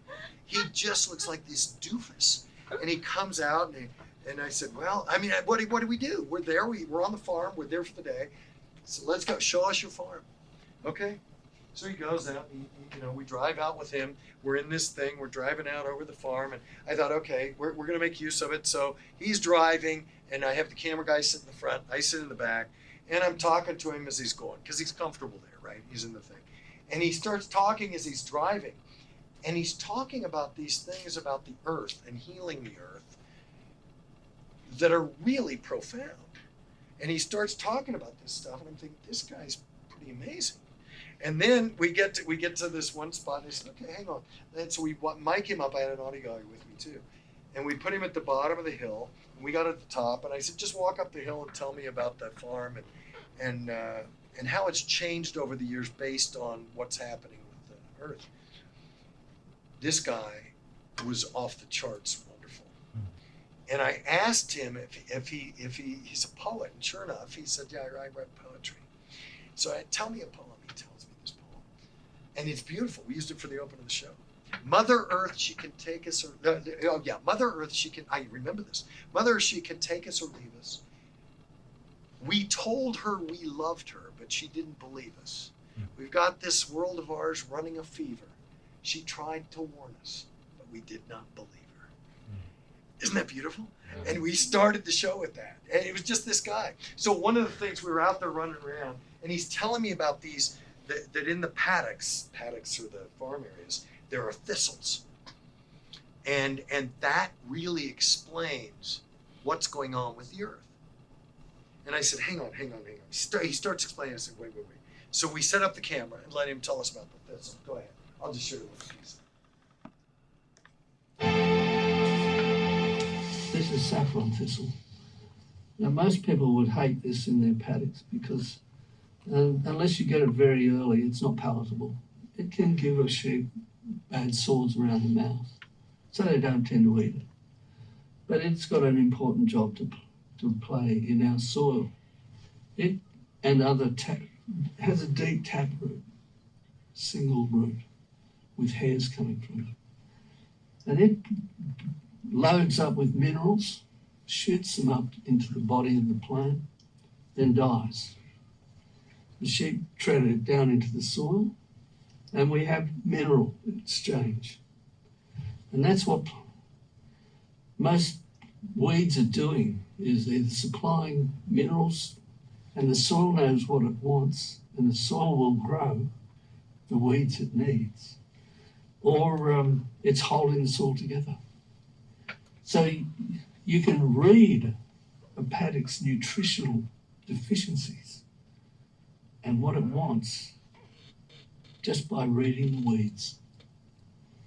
And a field of weeds is a symphony Okay, it sounds like an advertising slogan. We used that in the long version. We couldn't use it in the short version. But I just love that, man. It just happened. I mean, you're never sure. I mean, I got forced into the situation, but it was just beautiful. So, on location, I look at it as a benevolent dictatorship. You always sort of listen to your crew people, ask them questions, get them involved. The more involved they are, the more dedicated they are, the more they're going to come up with really cool things. And you want them to come up with really cool things. But it is a dictatorship, and I am the dick. That's what I tell them. It's like, that's the way it is. Right? And they know that. And that's fine. Thank you. Okay, so let's go to the next thing. We're not quite to the break, and we'll do it. So this is the thing with writing. Do you recognize the woman? Mm-hmm. Yeah, she is so fabulous. Tiny wisp of a woman. Just amazing. She's great. We may have her with our next show too. But how much time do you schedule to write? This is the question. Part of it's dependent on what your distribution is and what you set up in advance. I like to schedule. The more you can schedule, the better off you are. I had a great mentor, Bob Hartung, who wrote a lot of the Hallmark Hall of Fame Masterpiece Theater stuff. And he said, if you can do this, if you can write the script, put it in the drawer, come back to it in a month, write it again, put it in the drawer, come back to it in a month, that's really the best way. Because your mind really works on things in between. I schedule about, if I can, with this show I have, we got done shooting what day is today? Wednesday? We got done shooting Thursday of last week. I have scheduled September, October, November into December to write this script. Seems like a long time. But what I will do is September, I'm going to have all the transcripts out. I'll show you how we go through this. But I will write the first script by probably mid-October, and then I'll let it sit as long as I can, probably 2 or 3 days, maybe 4. Come back to it, write it again at the end of October, write it again in November, write it again in middle, write it again at the end. And writing is rewriting is rewriting. It gets tighter and tighter and better and better and better. And the longer you can wait, the better it's going to be. It just will be. Because you always, when you do something, you always come back to it. Have you experienced this where you come back to something later and go, oh, I'd like to change that little piece. Well, you can do it in the writing. And that's really, really good. Okay, next. Perspective. Whose perspective are you going to tell this from? And how are you going to tell it? It is very much like fictional writing now. We've done all the interviews. We have all the elements. Now it's a puzzle. It's this wonderful puzzle. You set all the stuff out. I use a big, giant table, dining room table. Okay, next. Yes, we're storytellers. Go ahead. Next one. And a distiller of information. You got to take all this stuff, put it into a form that's going to hit your target audience. Okay, go ahead. Well, again, we get to truth and honest. You have to be both. Go ahead. Oh, I love this. It's so good. And again, you have to know it's your thing. This guy, do you know Herb Cohen used to read some of this stuff? It's really good. He advised Carter during the Iran hostage crisis. He was an advertising guy. And it was all about telling things in ways that the people will understand. Okay,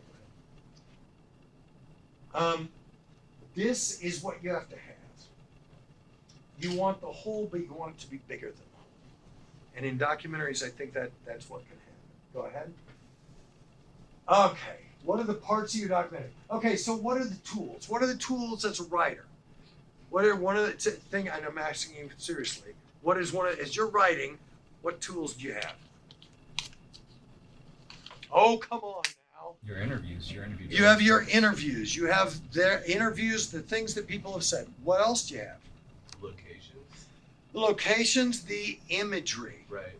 The pictures. Pictures, you are writing with audio, with people talking. You are writing visually. What else? Music. You have music. You have all the background. Exactly right. And people don't, when you write, you're thinking, okay, I'm going to type the narration. That's the writing. That's one of 4 pieces. Narration, interviews, music, imagery. All of those are your writing tools. Imagery, I would say, is your biggest writing tool. People don't think of that. And it cracks me up. It just cracks me up in the Emmys. When you put in for writing, they're looking at what people said. Writing is all these other elements, for goodness sake. It's all the stuff. Heck, you may not have words for a while.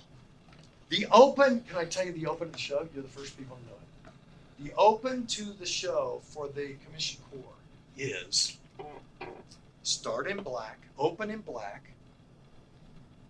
We hear stand by for the President of the United States in this really grainy sounding thing, like you're on a transport plane. And then you hear President Obama unmistakably, Scott, are you there? Are you there, Scott? And you hear Scott say, yes, Mr. President, I'm here. And we flash the pictures of people holding a cell phone, listening to the president. And the president says, I just want to tell you how much the American people appreciate your going into harm's way. You go, and then you see their faces. And it's the Commission Corps people going into the Ebola hot zone to take care of people who were dying, who they couldn't kill themselves. Right? Yeah. This is something I don't know.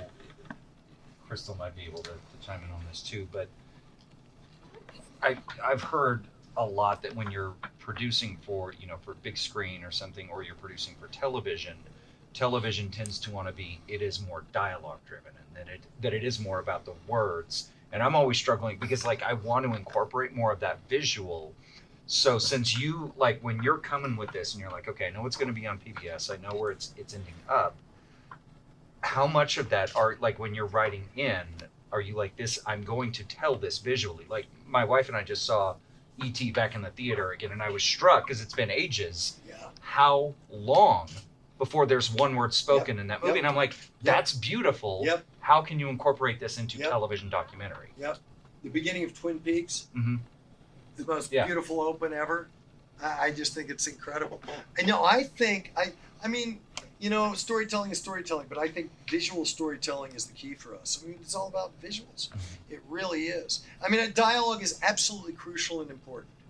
But people, when you're watching, you are watching something. It's not a podcast.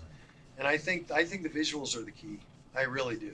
And no matter what you're on, Now, if it's going to be seen on a phone, you do your best. But again, I think now in this case, that open I told you about is actually hearing, and it's 2 levels of sound. It's the soundtrack underneath, so I had it cleaned up by Menrod Studios, so you can hear Obama really clearly.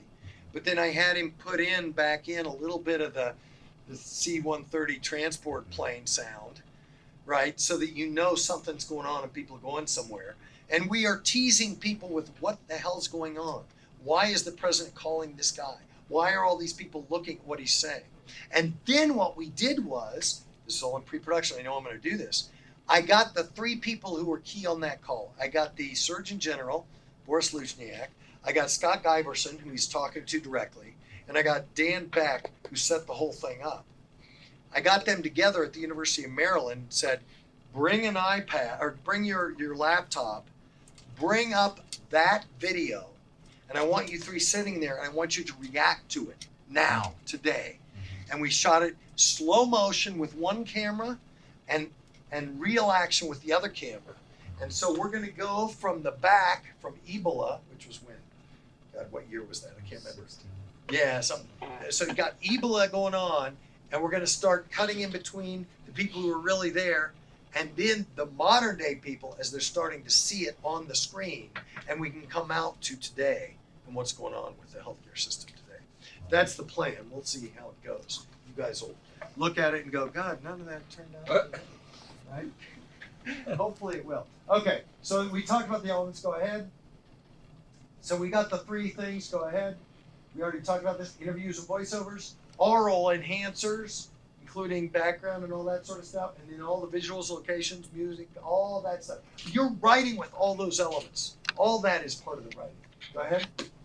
So if this is the timeline, and we talked about this, the production is there, the post-production is way down there. When does the writing really start? When does the writing really start? Really start? I mean, I know I said it there physically, but when do you really start it? I mean, I feel like you're already mentally writing. Absolutely. You are really writing here. You are really writing in pre-production. As a producer, you're starting to get the ideas going, right? Pretty visually kind of putting your story together in Yep. your mind. Yep. Up Even here. for the interviews, you're visually thinking Yes. what they're saying and how Yes. you're going to use it. And 100%. what transitions you're going to use. 100%. You're hearing it while it's happening. When you get to that point, you're really good. And you're really thinking of all this stuff at once. And it's so much fun, isn't it? Isn't that the thrill of it? I mean, I love that part. It's so dynamic. Go ahead. Here we go. All right, 3 primary, the interviews, the visuals, the orals. We talked about that. Go ahead. We talked about that. Go ahead. Okay, post-production. Here we go.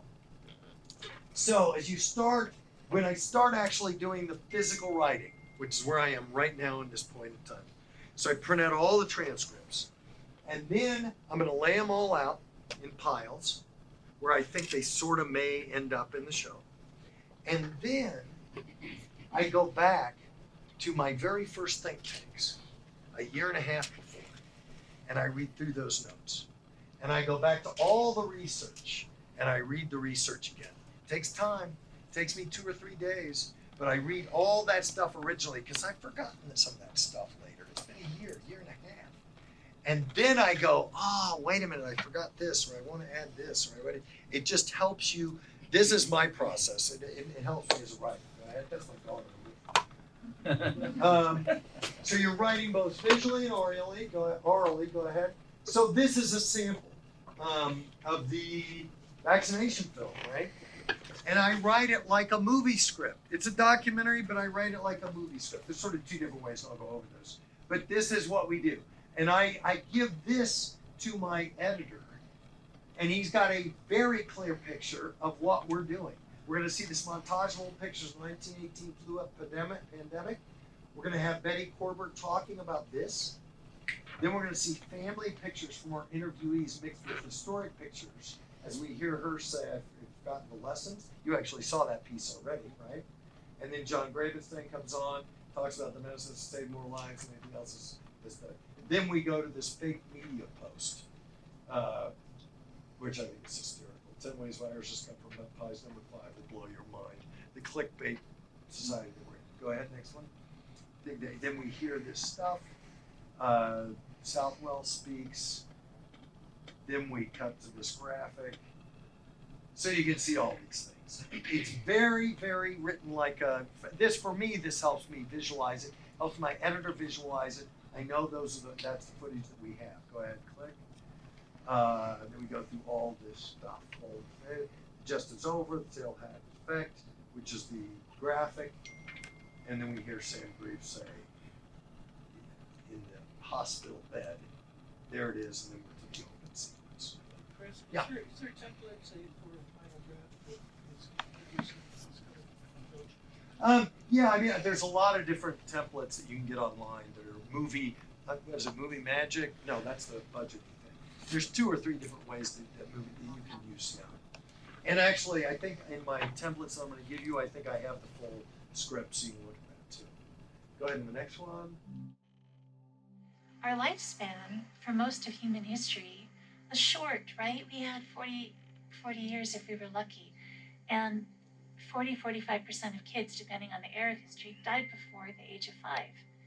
And when you think about our lives, we get to see our children and our grandchildren grow up. The expectation is if you have a baby, you're going to get to see that baby grow up. That wasn't always the case. So the idea that we get these long lives, we get to see our children grow up, we can expect to see our children grow up. This is a gift of science. You know, I think we've forgotten a lot of lessons that we've learned over the last 100 years since vaccines were developed. There was a big polio outbreak, devastating. Then we developed the vaccine and we called it cured. We were free of polio. Likewise with measles, mumps, rubella, scarlet fever. The medicine that has saved more lives than anything else is vaccines. Not insulin, not antibiotics, not medicines for blood pressure. It's vaccines that have saved the most lives. It's really a remarkable contribution to human health.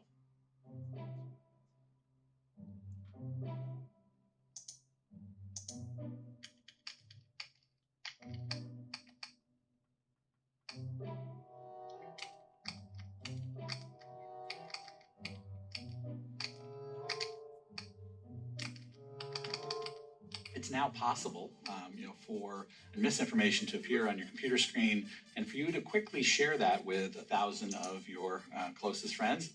That's the basis for misinformation to quickly go viral. We're facing a threat from misinformation itself as a viral epidemic of sorts.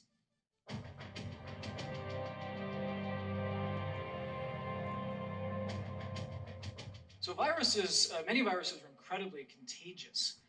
They can suspend in the air. People can cough, sneeze, or touch another surface which someone else touches, which is then accentuated if those same people board an airplane or a train, cross continents, cross countries, and then before long, you have a virtual explosion of the virus all around the globe.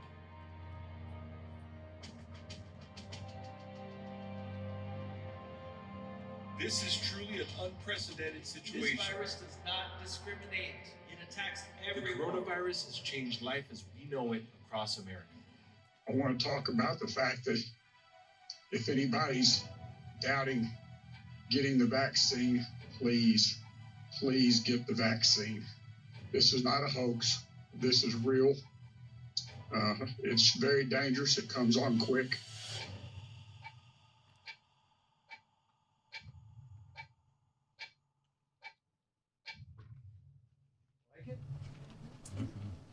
So, and you saw the script, and you saw so the script was given, and then this was created based on that script. And I think he did a great job with it. The music was designed specifically for this, so it was created and composed specifically for this, in this manner. But I thought they did a great job with that. It turned out really well. And you notice the experts that we had, and you notice the guy, the Sam Griff, he's from Plano, Texas, right? He's supporting it. This is no joke. So we use the certain people in the certain situations that we're going to be targeting. The way we do it. Okay, next. Great. Both large and purpose documentary, how they perceive the issue. You go back to the perfect. Go ahead.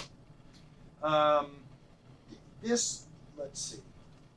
Now let's just go for it.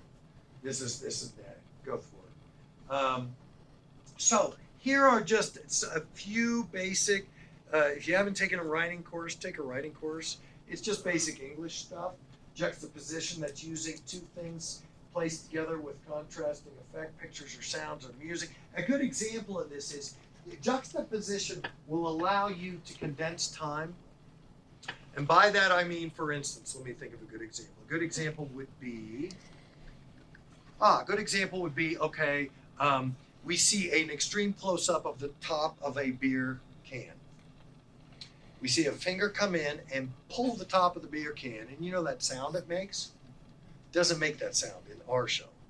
He pulls the top of the can and you hear a car starting. What do you think? Drinking and driving a little bit? That's like 1 second. And we've shown drinking and driving, right? So that's a juxtaposition. It's not what we're expecting, it's a whole different thing. And we can do that. I do that a lot, actually. And that's a great way. You can juxtapose sounds and images. You can juxtapose music. George M. Cohan, the great Broadway producer and director and actor, always said, play the happy music against the sad scene. It'll kill them every time, And that's true. You get that happy music and somebody's dying and oh my God, it's incredible. You know what next? So juxtaposition you can use. The next one is, here was juxtaposition. Let's see if this is the right. We already did that. I told you about that. The movement of the graphics versus her non-movement is a juxtaposition in a bigger sense, right? So that works. Go ahead, next shot. Go ahead, keep going. Questions at this point? Do you recognize him? Montel. He was great. He did the audio on our second Cody show. He was good. Okay, next. Object. So foreshadowing, you foreshadow. That's when you have something that's, you know what foreshadowing is. Okay. Next. So this is interesting. So think about this as we were debating images are so important. So this was our Healing the Earth show. This is the global warming show that we did like 10, 15 years ago, before global warming was a thing. First millimeter. So this is one option. Go to this next picture. Same information, different picture. Which one should we use? Should we use that one or go back to the first one? What do you think? I think the second one, like, that shows to me like potentially more. That's more dire foreshadowing, situation. right? That's Yeah. foreshadowing where we're gonna be. There was a big debate about this. My art director and I had a big debate. Do we want to send this out for the PBS poster or go back to the first one again? That looks like everything is A-okay. Yeah. Yeah. I kind of like the second one too. We ended up sending out both of them, and then stations got to decide what they wanted to use. And then they put the thing on the thing. But it's interesting how just an image could change the feel for everything. Okay, go ahead. And go ahead. Yeah, there we go. Symbolism, right? You know what that is. Next. But you think about these things as you're writing. I usually have this list: juxtaposition, symbolism, foreshadowing. I have the list sitting there in front of as I'm writing, thinking, no, wait, maybe I could use this as this. And usually I have a symbolic piece all the way through, or I foreshadow something to come. You have to tease the audience into it. You just have to sort of know, and you can do it visually, orally. You can do it with music. You can do it with, all the different options. Go ahead, next. Here, do you see that? Go ahead, next. Metaphors or similes are really great to use. And people will do that in the interview sometimes, but you can do it in the narration as well, which is really fun. You know this stuff. Go ahead, next. So here are general, if you haven't had writing class, this is the general stuff. This is the stuff fiction writers use all the time. You have the opening setup. You have an exposition. Where are we and who are we? You have a conflict that emerges. You have a climax, which is usually 3/4 of the way in. And then you have a resolution, which is the denouement, which takes everything down. And in the ending, everybody goes home happy or they don't. One of the two things, right? So that's the basic story elements. This holds true in documentaries too, which makes it sort of difficult to write the documentaries, right? There has to be, there are plot points as you go along. You go along the documentary trail, and this is very true. So you have your open here, right, and you have your end here, and then you have what are called plot points when you write. And in writing courses, you get this all the time. Take a writing course; it's really fun. So usually, screenwriting, they have two major plot points. They have a plot point here, and they have a plot point here. And what a plot point is something that hooks in to the direction of the show and shifts it in a whole other direction. Next time you watch a show tonight, watch a movie, even television shows. We say, God, that was a twist, right? It usually happens about that far in to where we are. If this is an hour, then this is like, 10 minutes? Somewhere 7 to 10 minutes in. So everything shifts. And it's a big shift. You look at it as a hook that pulls it a different direction. You need to do that with your documentary too. It keeps the viewer engaged. The climax usually comes in here and the denouement comes there. But it's going to be the same sort of thing. You've got to figure out how to do this for the documentary. So with this documentary, what I'm thinking at this point, I got to go back and look at all the interviews, but I think I'm going to make the Ebola crisis move along, and then the big plot point is the shift in what happens when they get there, and then the ending down here will refer back to the Ebola crisis here. I think that's how it's going to go. There's another option, which is we're going to use as a visual theme, and I think the visual theme will probably start in here and carry through here and end there. My visual theme will be all these students at George Washington University coming in to hear this guy speak. And they ask the questions that we're going to answer throughout the documentary in a variety of places. So I'm anticipating, hopefully, I'm talking this through, so I'm using you. I hope that's okay. I'm going to use, question number 1, question number 2, question number 3, question number 4, and then he answers the stuff all the way through, and then we end up back with the Ebola thing. One of the key things here, this plot point, is probably going to be, you heard of the Tuskegee trials? You know what I'm talking about? This was horrible. This didn't end until the 1970s. This was and the Public Health Service did this. It's not all good. They did a study on syphilis and its effects. And they used African American males. And they convinced them that they were going to treat them. And they had syphilis, and they followed the syphilis. And then early on, there was a cure for syphilis. They didn't give it to them. And they watched the progression of the disease. And these guys died. And horrific situation.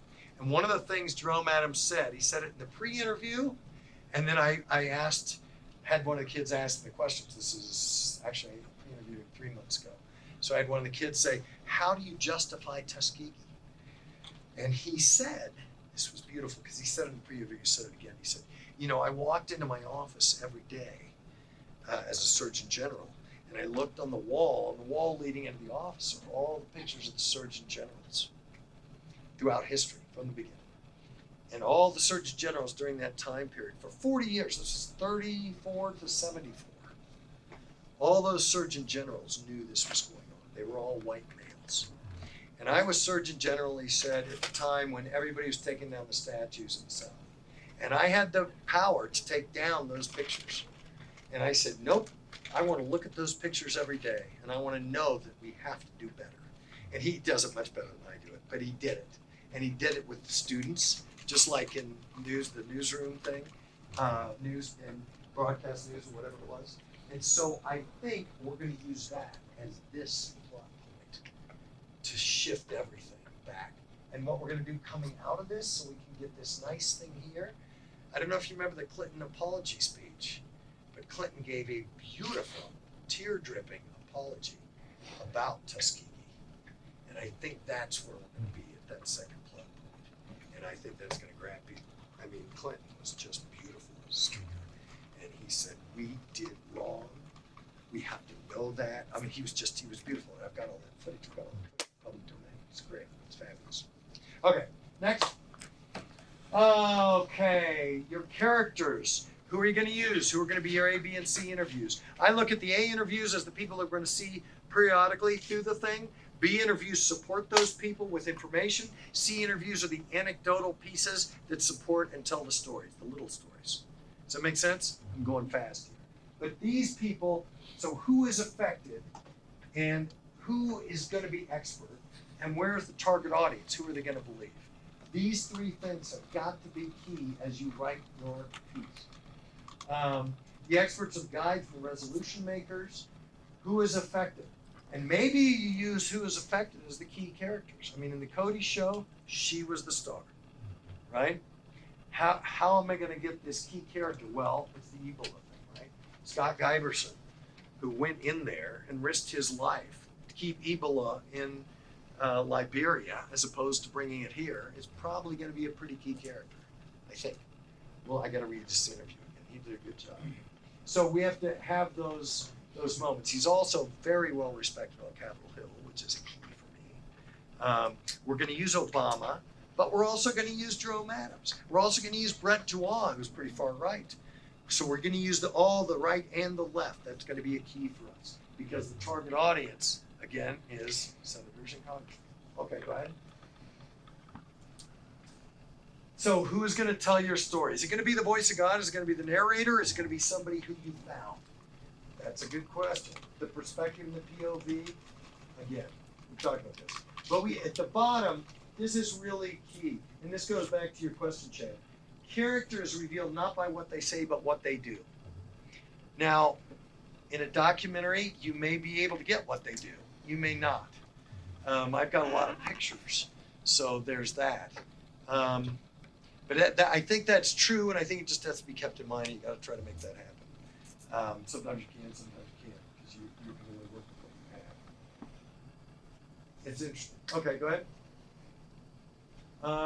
Yeah, I'm going to so one of the questions, I wanted people to fall in love with this girl, especially Congress people, so that when we got to the point where there's this climactic scene in this show where she's going to go in and they're going to x-ray her spine, and if it's one way, she's going to have a spinal fusion and she's never going to be able to walk again for sure.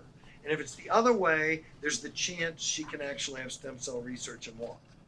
So they do the x-ray, and then they come out of it, and we have the conversation with her and her doctor, and we're there with 3 cameras as he explains the results, and you're worried about it. So way before that, I wanted people to understand who she was. Characters revealed by what you do, not what you say. This is coded here. Go ahead.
Uncomfortable, huh? Which was the point. Boy, doesn't that say a lot about her and what she goes through every single freaking day. Unbelievable. Unbelievable. Now, we were very fortunate, or unfortunate, whatever, to get that. So a couple things about, number one, that reveals character, and you just think, oh my God. How did we get that? And that's the question, isn't it? That particular day, and this is again sort of making decisions on the fly when you're in the environment. I told you we had a day with her, right? Actually, it was one day. She called and told me she was sick, and we actually she didn't call. We showed up. We were supposed to show up at her dorm room and get her getting ready, and then shoot her doing all this stuff, the workout and all that. And we got there, and she said, "I'm sick. I don't know if I can do anything."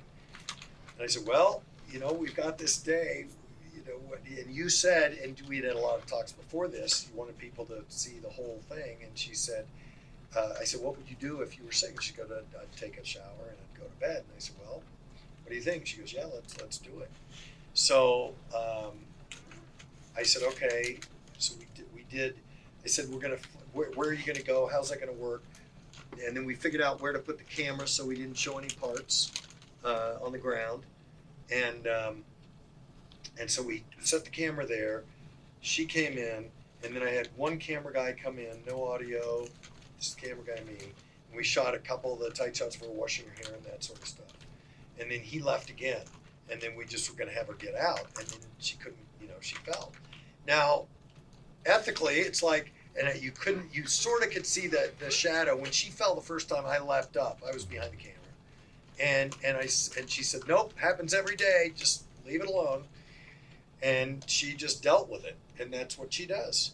And so we let it roll. And then the question was how to edit. Now it was a lot longer process than you saw. It was probably twice this long in reality with her trying to get out of there.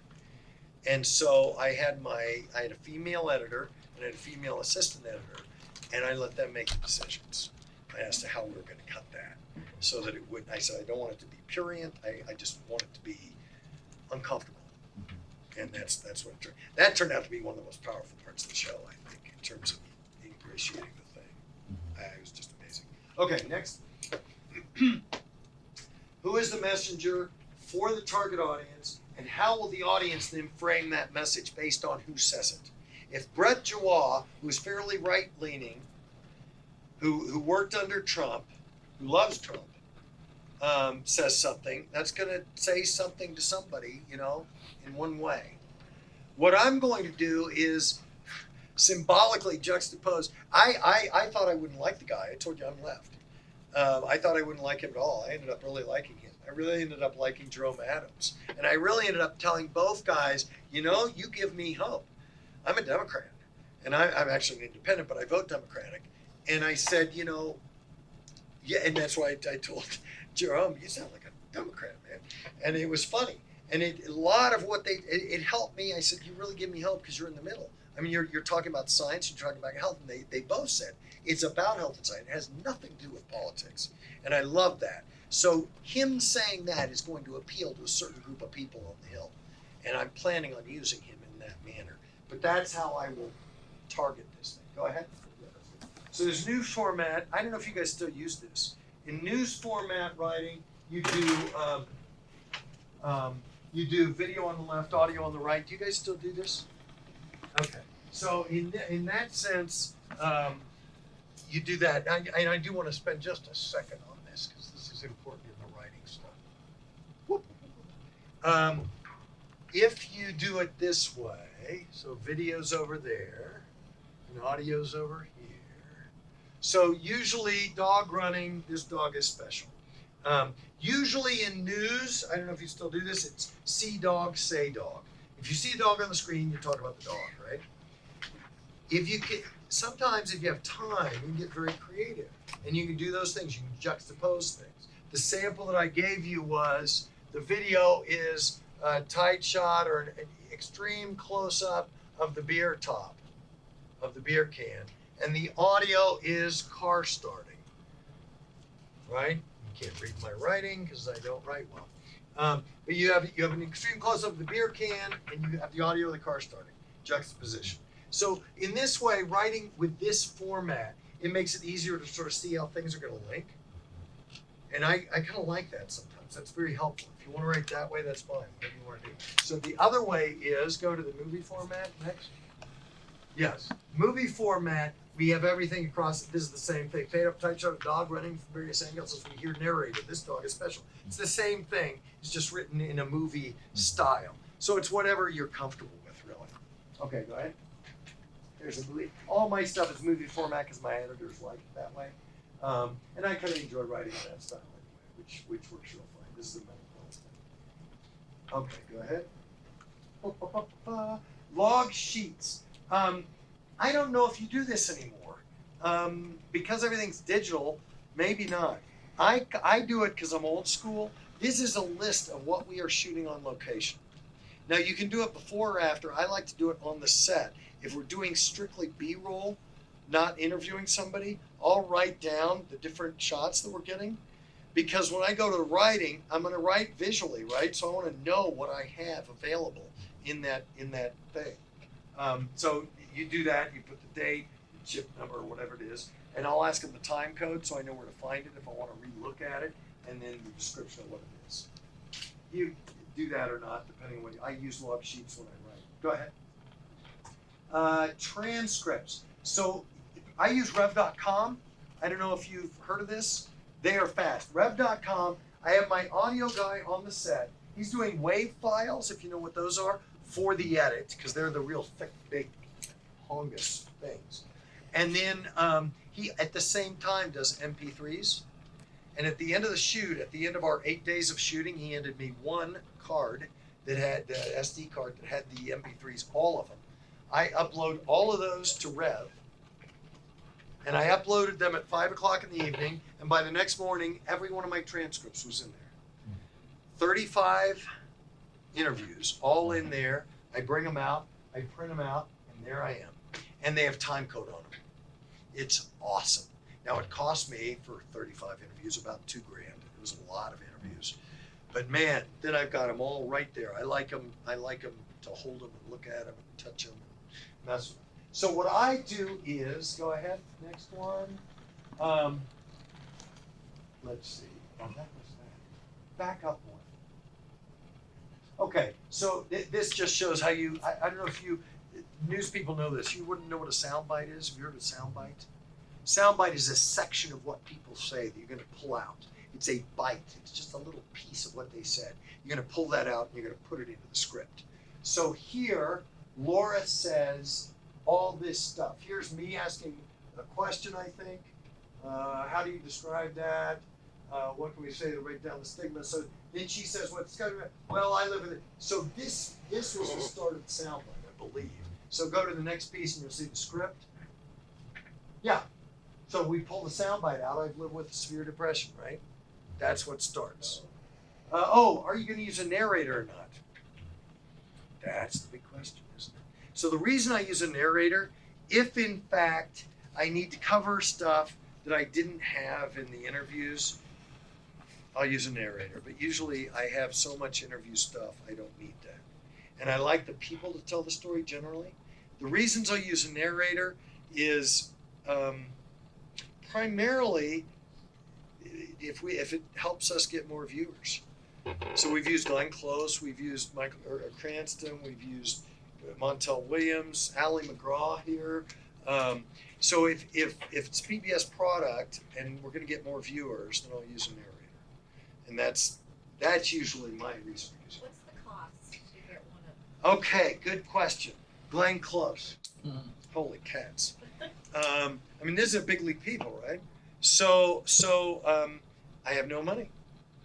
So because it's a social issue, I beg and plead. And I make my case. And like with Glenn Close, originally for the Cody show, because Cody Unser was an Unser family member, we had Paul Newman. Newman was a good friend of theirs through the racing family. And Newman was going to do it. And he said, when will the script be ready? And I said, it'll be ready. We're just finishing shooting. I'm going to write it over the next 2 months. It'll be ready in 2 months and a half. And he said, okay, send it to me as soon as you can.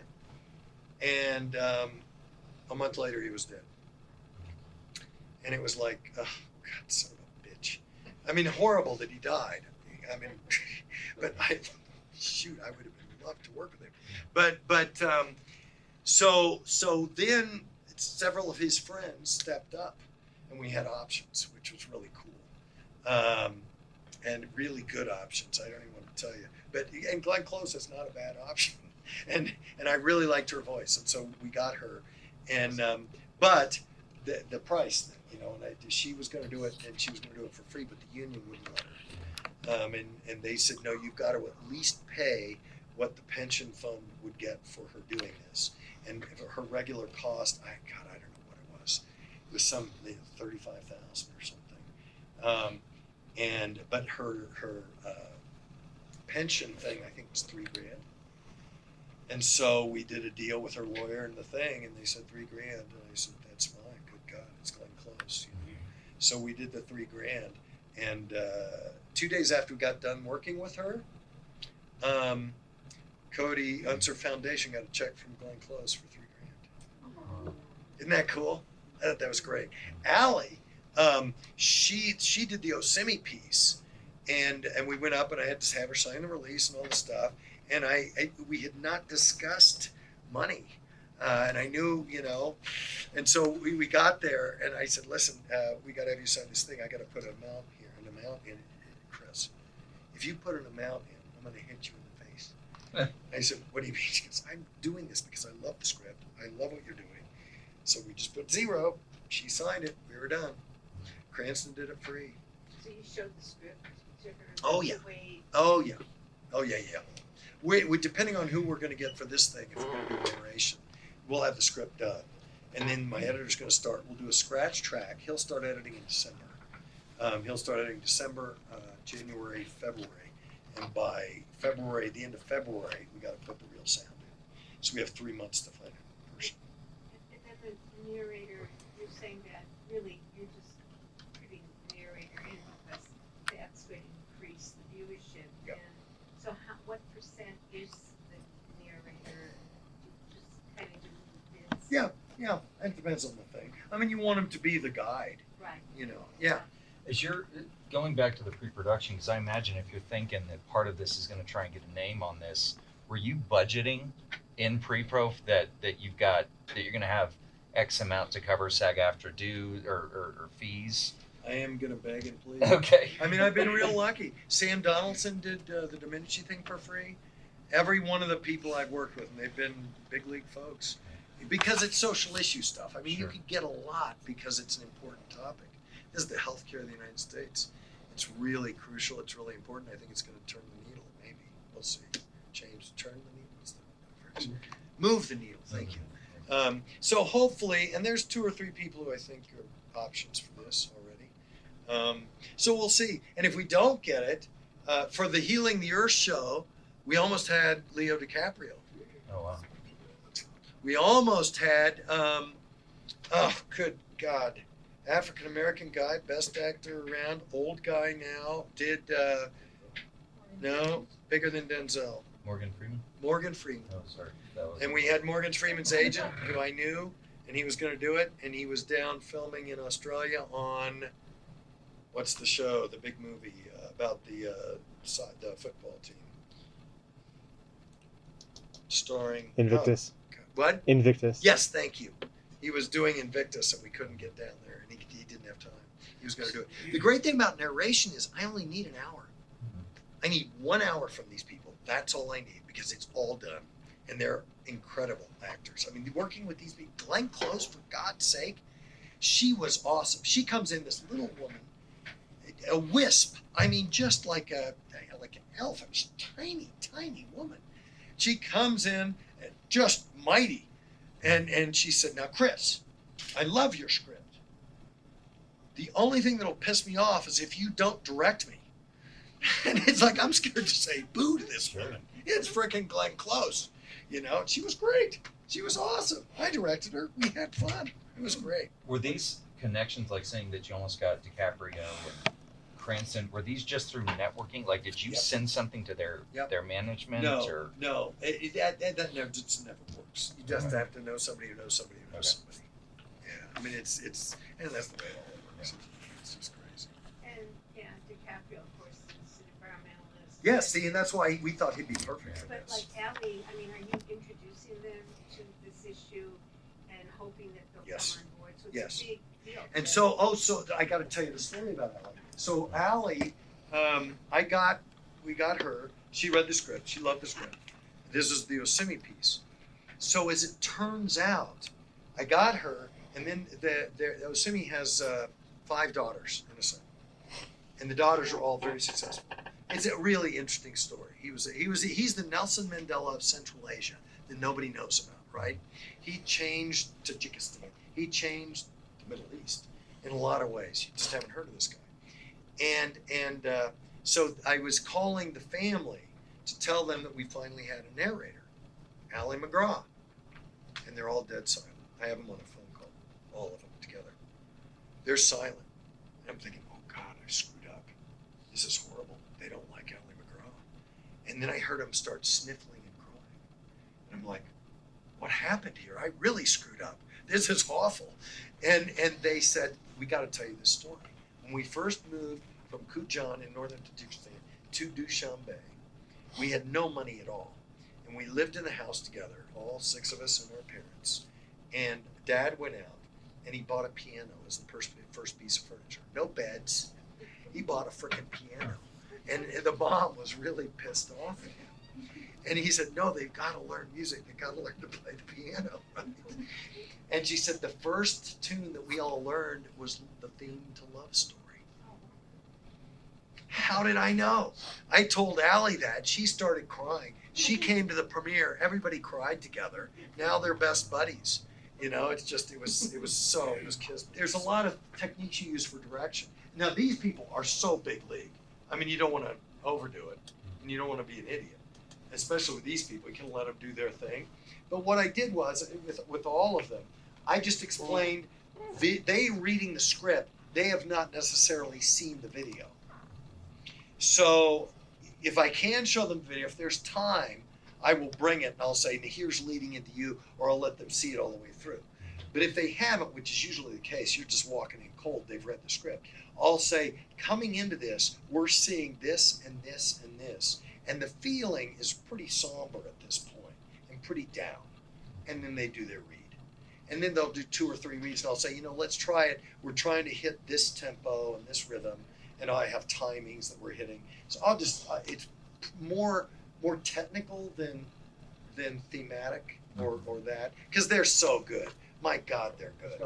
Here we go. Narrator sides, you create the side, you pull out their sides for them so they don't have to read the whole script. Go ahead. Sometimes you can use a narrator on camera with Cranston. And that's a whole different thing. And that's a lot of kettle of fish to have on camera. Go ahead. Then post-production, that's us shooting in Zimbabwe. Go ahead. So post-production, 2 minutes for post-production and distribution. Let me say this. Post-production is, you got to know where it's going. You got to have a good editor. There's so many elements to the post-production process. And you come in and you help oversee that, but you have to have an editor who understands and is with you. Like I'm going to meet with my editor and my music guy after I finish the script in late November. We're going to sit down, we're going to go through the script, and I'm going to say, we need a little more tempo here. Here's where it's going to slow down. Here's where this is going to happen. Here's where I think the music needs to pick up, and I'll go over all that stuff. And then I let them have at it because they're good and they're pros. And then I will come in at different phases and look at what's going on and give feedback. And I have the ultimate say, but they are really good at what they do. And you got to get good people. That's the key. And then distribution, we talked about that at the beginning though. Distribution, you got to know where you're going at the beginning or people aren't going to give you money in the first place. This is going on to PBS nationally. I know that because I've already done that at the front end. It's also going to be broken into pieces, 35 pieces. It's going to go on the website of the Commissioned Officers Foundation. It's going to be used for all the commissioned officers to use. So I know that distribution's already in place. And the distribution matches what we're trying to do with the piece. All right, it's 1 minute. You've got questions in 1 minute. I'll stay for a while. If you need to leave at 3, because I know it's 3, I'll let you go, of course. But if you have questions, I'll be glad to stay and answer. Yeah, we'll go there, here, and there. I don't know how much experience you have with distribution, like with Discovery. Yes. So many Yes. the now streaming things because Yes. they're hurting for content and they Yep. like documentary. Yep. What is your take 2 cents information that you have on those entities like Yes. Amazon Prime? So I've tried to, I've done a couple high-powered, high-level pitches to HGTV, to Discovery Channel, to a couple other ones, but only in the sense that, and I don't do that anymore because most of my stuff, the target audience is not going to be there. And it's sort of, I'm not into broadcasting anymore, essentially. I mean, I only broadcast if it's going to get me money. Like I needed to say this was a national PBS special to get the money to do this show, but that's not where the change is going to happen. And so I'm probably not the best person to go about that now. I had a distributor. Usually there's distributors who will, like my kid's animal show, the distributor, I will tell you a story. It's called Wild's Life, and we distributed it all over the world. It was into all these languages. Crazy story. I was in Vietnam filming a documentary, and I was walking down the streets of Ho Chi Minh City, Saigon, and a guy came running out of his. We had so little money. I wrote it, produced it, starred in it. I was like the Indiana Jones guy. I was when I was young, before I was wounded, and a guy came running out of his little shop and said, Animal Man, and he couldn't understand why I couldn't speak Vietnamese to him because he had my show. Another woman in Jakarta came up and couldn't understand why I wasn't really good at Indonesian because she had watched my show every Saturday morning on her thing. So, but that distributor took it, put it all around the world. Now, I will tell you, we took that out of that distributor. I gave it to a distributor out of Santa Fe, and I was doing the homeless show. I was doing an interview at the Christian Broadcasting Station up there on Coors. I don't know if they're still there. And the manager came up and said, "Hey, I love your kids' animal show." And I said, "Oh man, you're as old as I am if you've been watching that." And she goes, "No, I saw it Saturday." And I said, Where'd you see it? She goes, "Oh, it's on the Trinity Broadcasting Network worldwide." And I said, "Really?" And she said, "Yeah." And I went, "Well, I'll be a son of a gun." So I went home, I look up Trinity Broadcasting Network, there's my face. And I'm like, I called my distributor and said, "Hey, did you know we're on Trinity Broadcasting Network?" And she said, "I'll call you right back." She called me back. She had farmed it to somebody in Atlanta, and they had sold it without us knowing and kept the money. And this happens all the time. How did I luck into seeing that? I don't know. So my lawyer sent a letter. I got the money back, and I pulled it off Trinity. I was so pissed. But that happens all the time. So if you're doing the distribution route and you got a distributor, and there's a lot of them out there, it's really tough, especially on international distribution. Because, how do you know if it's playing in Iran or Iraq or wherever it's playing? Yeah. Isn't it an oxymoron to produce a scripted documentary? Coming at it, I'm not a filmmaker, but I'm thinking, wait, I thought a documentary you're capturing reality. Yeah. But you're manipulating it. Every documentary manipulates it. You have to. Otherwise, there's a documentary, and I use it in my documentary class. I don't know who did it. It was years ago. And it was a picture of a bed and somebody sleeping. Well, that's reality. And it was 30 minutes long. I never want to watch it again. You've got to truncate. You've got to distill information. And I think as a documentary producer, I am showing reality. I'm giving you a distilled piece of information that is truthful and honest and explains a situation in a certain way. And you're right. It is what people have said, but you've got to make a script out of it, of what they said, so that you can put it together into a piece. So that's a great question. I've never thought of it that way, but it is. It's a documentary should be a document of a real situation. Because I think of Andre Breton, Yeah, and they they absolutely. sneak around and they capture a moment. Right. Well, and news does this a lot. When the wildfires happen, and you guys go live to the wildfires, that in a sense is a document of this moment.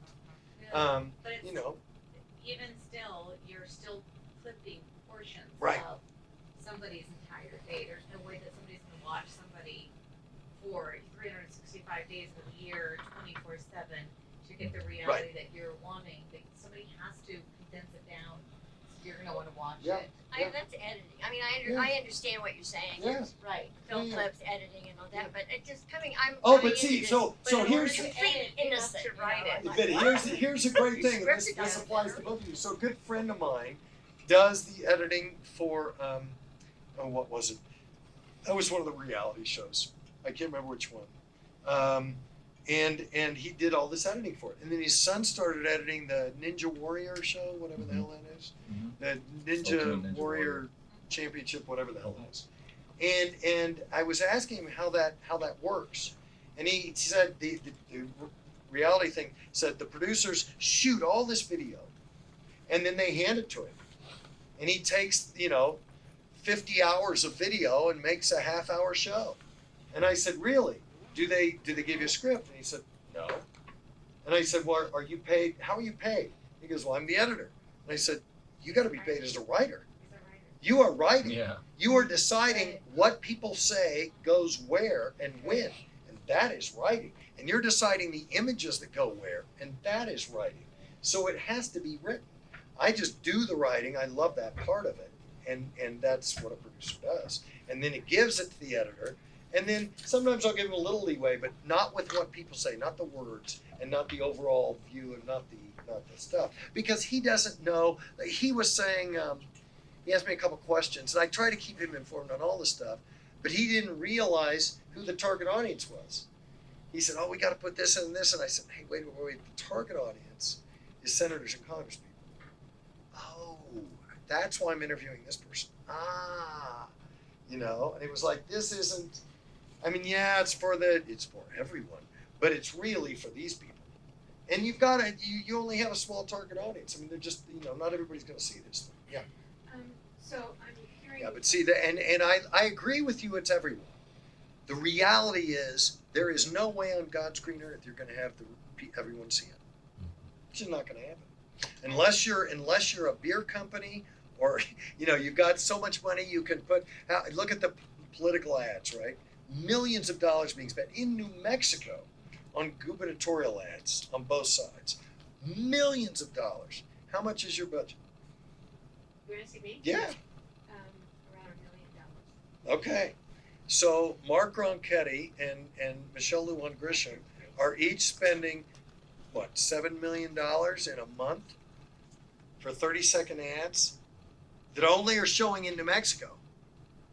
So for the possibility of everyone seeing this thing is tough. I think if you can find the right people who can affect those particular congresspeople or senators, then those people may be a good target. I would say your target audience would be, you have like the BLM movement, and you have the 99% movement.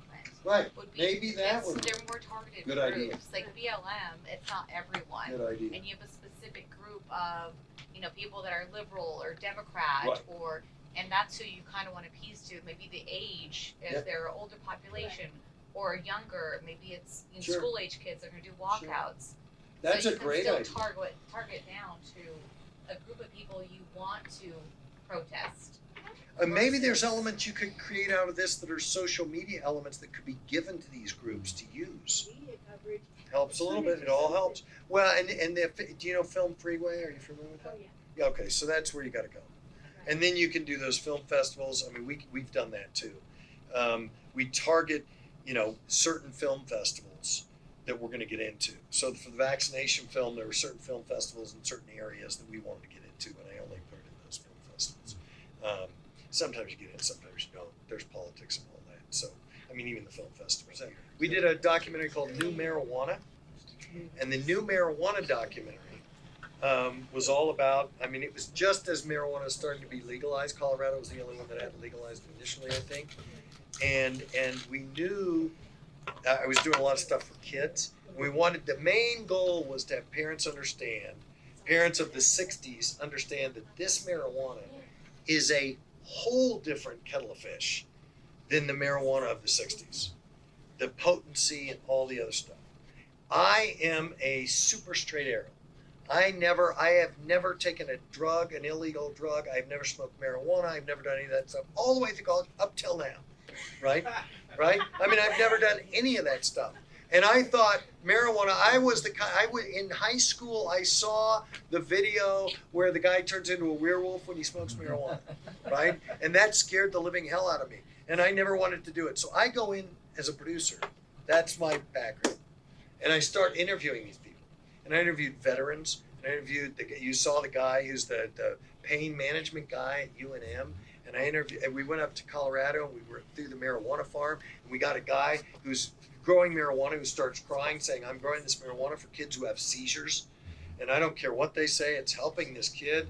And so I did the documentary, and my perspective changed. I was trying to be very open. And I felt at the end of it, we did the thing, it got distributed to every superintendent in the state of New Mexico. That's where we're going with it. And every parents group.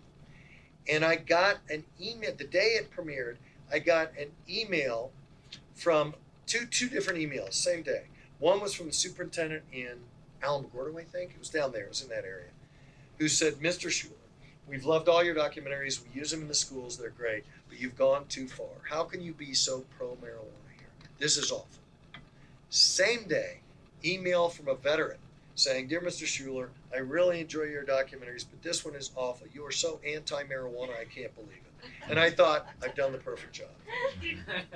So that was the deal, you know. It was like, okay, we're going to lay out the facts truthfully and honestly, and the perception is so fascinating in that regard. But my mind changed. It was interesting. So your target audience is still the same, Yes. even though like your Information changed.